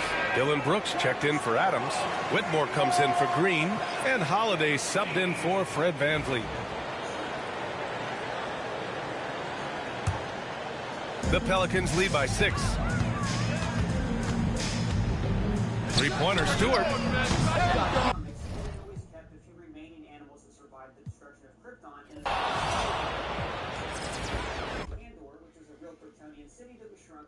So the kaiju could have been shrunk in size, but then Lex regrows it. But I think this could also more likely be some kind of holographic threat, like Lex manufactures in Superman Birthright to frame the Man of Steel. In the background, we see that Metropolis schools are shut down, and we also see the sign for Big Belly Burger, the same burger joint that appeared in the CW shows and in the comics. And this ad, Take Public Transit, could be a reference to Superman actually stopping a train in Action Comics 1000. And then we see this person in a super suit called the Hammer of Aravia in a leaked newspaper headline, and he is attacking the HQ Now, Lord Tech is owned by Maxwell Lord, played by Sean Gunn in this movie and in Peacemaker Season 2.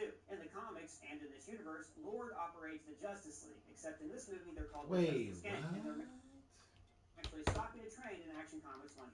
And then we see this person in a super suit called the Hammer of Aravia in a leaked newspaper headline, and he is attacking the HQ of Lord Tech. Now, Lord Tech is owned by Maxwell Lord, played by Sean Gunn in this movie and in Peacemaker Season 2. In the comics and in this universe, Lord operates the Justice League, except in this movie they're called the Justice Gang, and their members include Mr. Terrific, Sean Gunn in this movie and in Peacemaker Season 2. In the comics and in this universe, Lord operates the Justice League, except in this movie they're called the Justice Gang, and their members include Mr. Terrific, Guy Gardner, Hawkgirl, and maybe Ultraman. And this is what I think is a key shot. Now, it's hard to tell, but I think this is Ultraman without a helmet firing heat vision at Superman. So, for me, this pretty much confirms that he is a clone of Superman, Bizarro. Bizarro is kind of a twisted version of Superman who is imperfect in every way, and in some variations, he was created by Lex Luthor to challenge the Man of Steel. So I think this is what would allow Ultraman to fight Superman and to enter the Fortress of Solitude. We also get several shots in and around this Phantom Zone prison. Now, in this shot, we see a rift opening through Metropolis with Luthor Corps' HQ in the background. I should also note that in Superman 78, Lex's big plan was to create a fault line just like this and drown California in the ocean. And later, it looks like this prison is beneath the surface of Metropolis, maybe causing this rift to open. So here Superman says, "Good luck with that." And notice the red around his eyes. Maybe this happened somehow when he escaped the prison, like we saw him do in the first trailer. He and Crypto fly upwards to take out a member of the Lex Corps. Now, this is Lex's private armored police force that he created to replace Superman. And here we see they have the same color scheme that we saw in the comics, Superman for All Seasons, by Jeff Loeb and Tim Sale. I love how Crypto removes the helmet first, giving Superman an opening to punch him. And notice how the teeth just hit the camera, they make a sound, and then they rest on the lens. We see Gunn do this all throughout the trailer, making the camera an active participant in the action. Like when Superman takes off, and just for a few frames, the camera has trouble catching up to it. Hey, buddy. Eyes up here. La Roche-Posay UV Pro Sport. Feel the heat, not the burn. Advanced UV protection for high-intensity activities. Stays put while you're active. Dermatologist tested, professional athlete approved. Professional athlete approved. More rewards, more savings, more special offers. That's what new Fuel Rewards members get at Shell. Join to save 10 cents per gallon on your first bill, 20 cents per gallon on the second, and 30 cents per gallon on the third. Join today.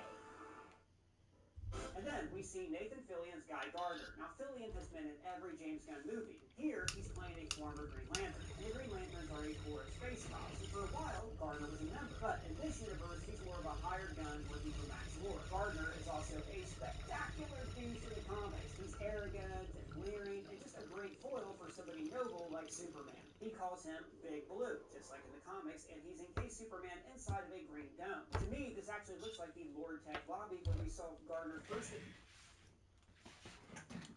force that he created to replace Superman. And here we see they have the same color scheme we saw in the comics, Superman for All Seasons, by Jeff Loeb and Tim Sale. I love how Crypto removes the helmet first, giving Superman an opening to punch him. And notice how the teeth just hit the camera, they make a sound, and then they rest on the lens. And we see Gunn do this all throughout the trailer, making the camera an active participant in the action. Like when Superman takes off, and just for a few frames, the camera has trouble catching up to it. Hey, buddy. Eyes up here. And then we see Nathan Fillion's Guy Gardner. Now, Fillion has been in every James Gunn movie. Here, he's playing a former Green Lantern. And the Green Lanterns are a Corps of space cops. And for a while, Gardner was a member. But in this universe, he's more of a hired gun working for Max Lord. Gardner is also a spectacular douche in the comics. He's arrogant and leering, and just a great foil for somebody noble like Superman. He calls him Big Blue, just like in the comics, and he's encased Superman inside of a former Green Lantern. And the Green trouble catching up to it. Hey, buddy. Eyes up here. And then we see Nathan Fillion's Guy Gardner. Now, here is former Green Lantern. And a glimpse inside the locker room. Players' final few moments to prepare for the game and the task ahead.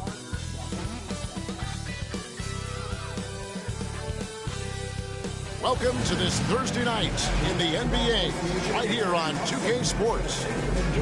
And in our matchup tonight, we'll see the Minnesota Timberwolves going up against the Milwaukee Bucks here at their new home, Fiserv Forum. Along with Greg Anthony, Brett Berry, and our sideline reporter David Aldridge, this is Kevin Harlan. And the starting lineup for the Timberwolves, Conley and Edwards are the guards. Julius Randle is out there with Jaden McDaniel.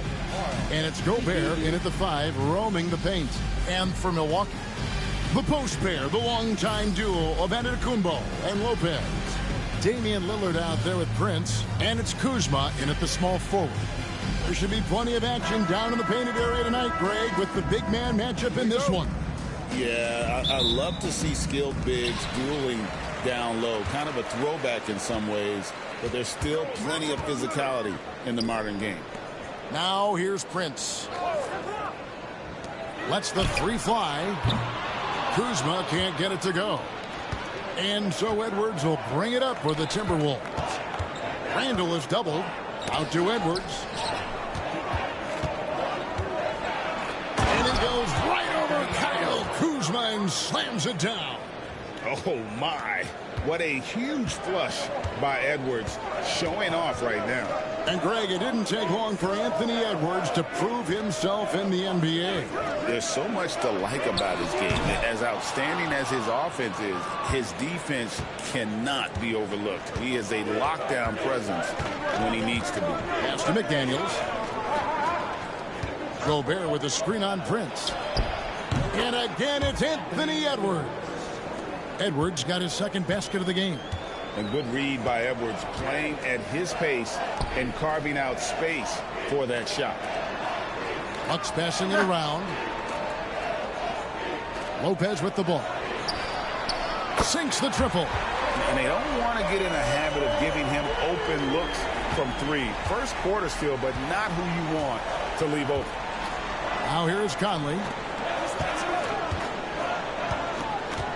Randle left side. Back to Edwards. And finished off by Edwards. Flying high. Anthony Edwards, ladies and gents, cleared for takeoff.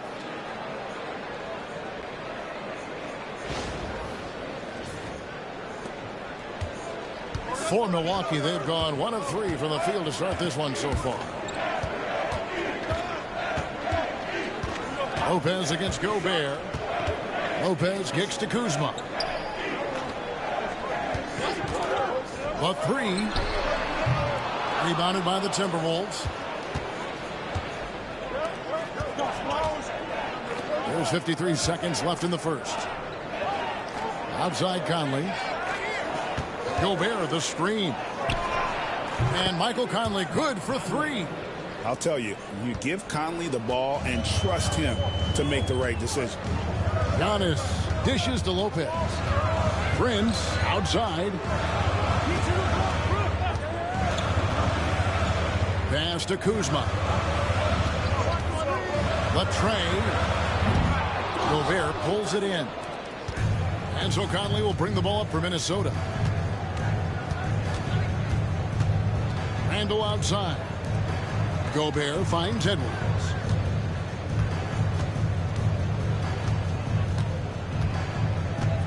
Just 5 on the clock. Back to Gobert. And the shot clock expires. 24-second violation. Yeah, that's a tough one. An experienced player in the pro game shouldn't be making that pass.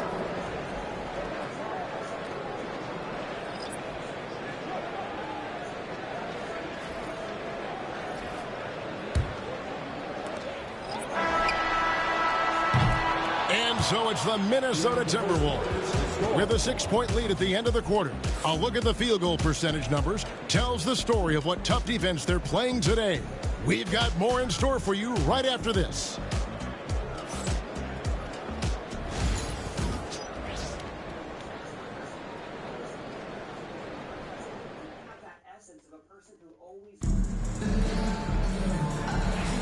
And for those of you just tuning in, the second quarter of action is where we're at right now. And what do you guys think about Minnesota here in this one? Well, pounding the boards is one way to gain an advantage. They simply owned the glass in that first. Well, if you get physical out there, you can control the glass, and that helps you to control the pace of the game. So with Lillard on the bench, here's the 5 for Doc Rivers right now. Antetokounmpo and Portis man the post positions. Gary Trent is out there with Kevin Porter, and it's Green in at the 3 spot. Let's check in with our reporter, David Aldridge. Hey, Kevin, the Bucks are still trying to perfect their chemistry. Bobby Portis says things take time. You've got to keep continuing to build it.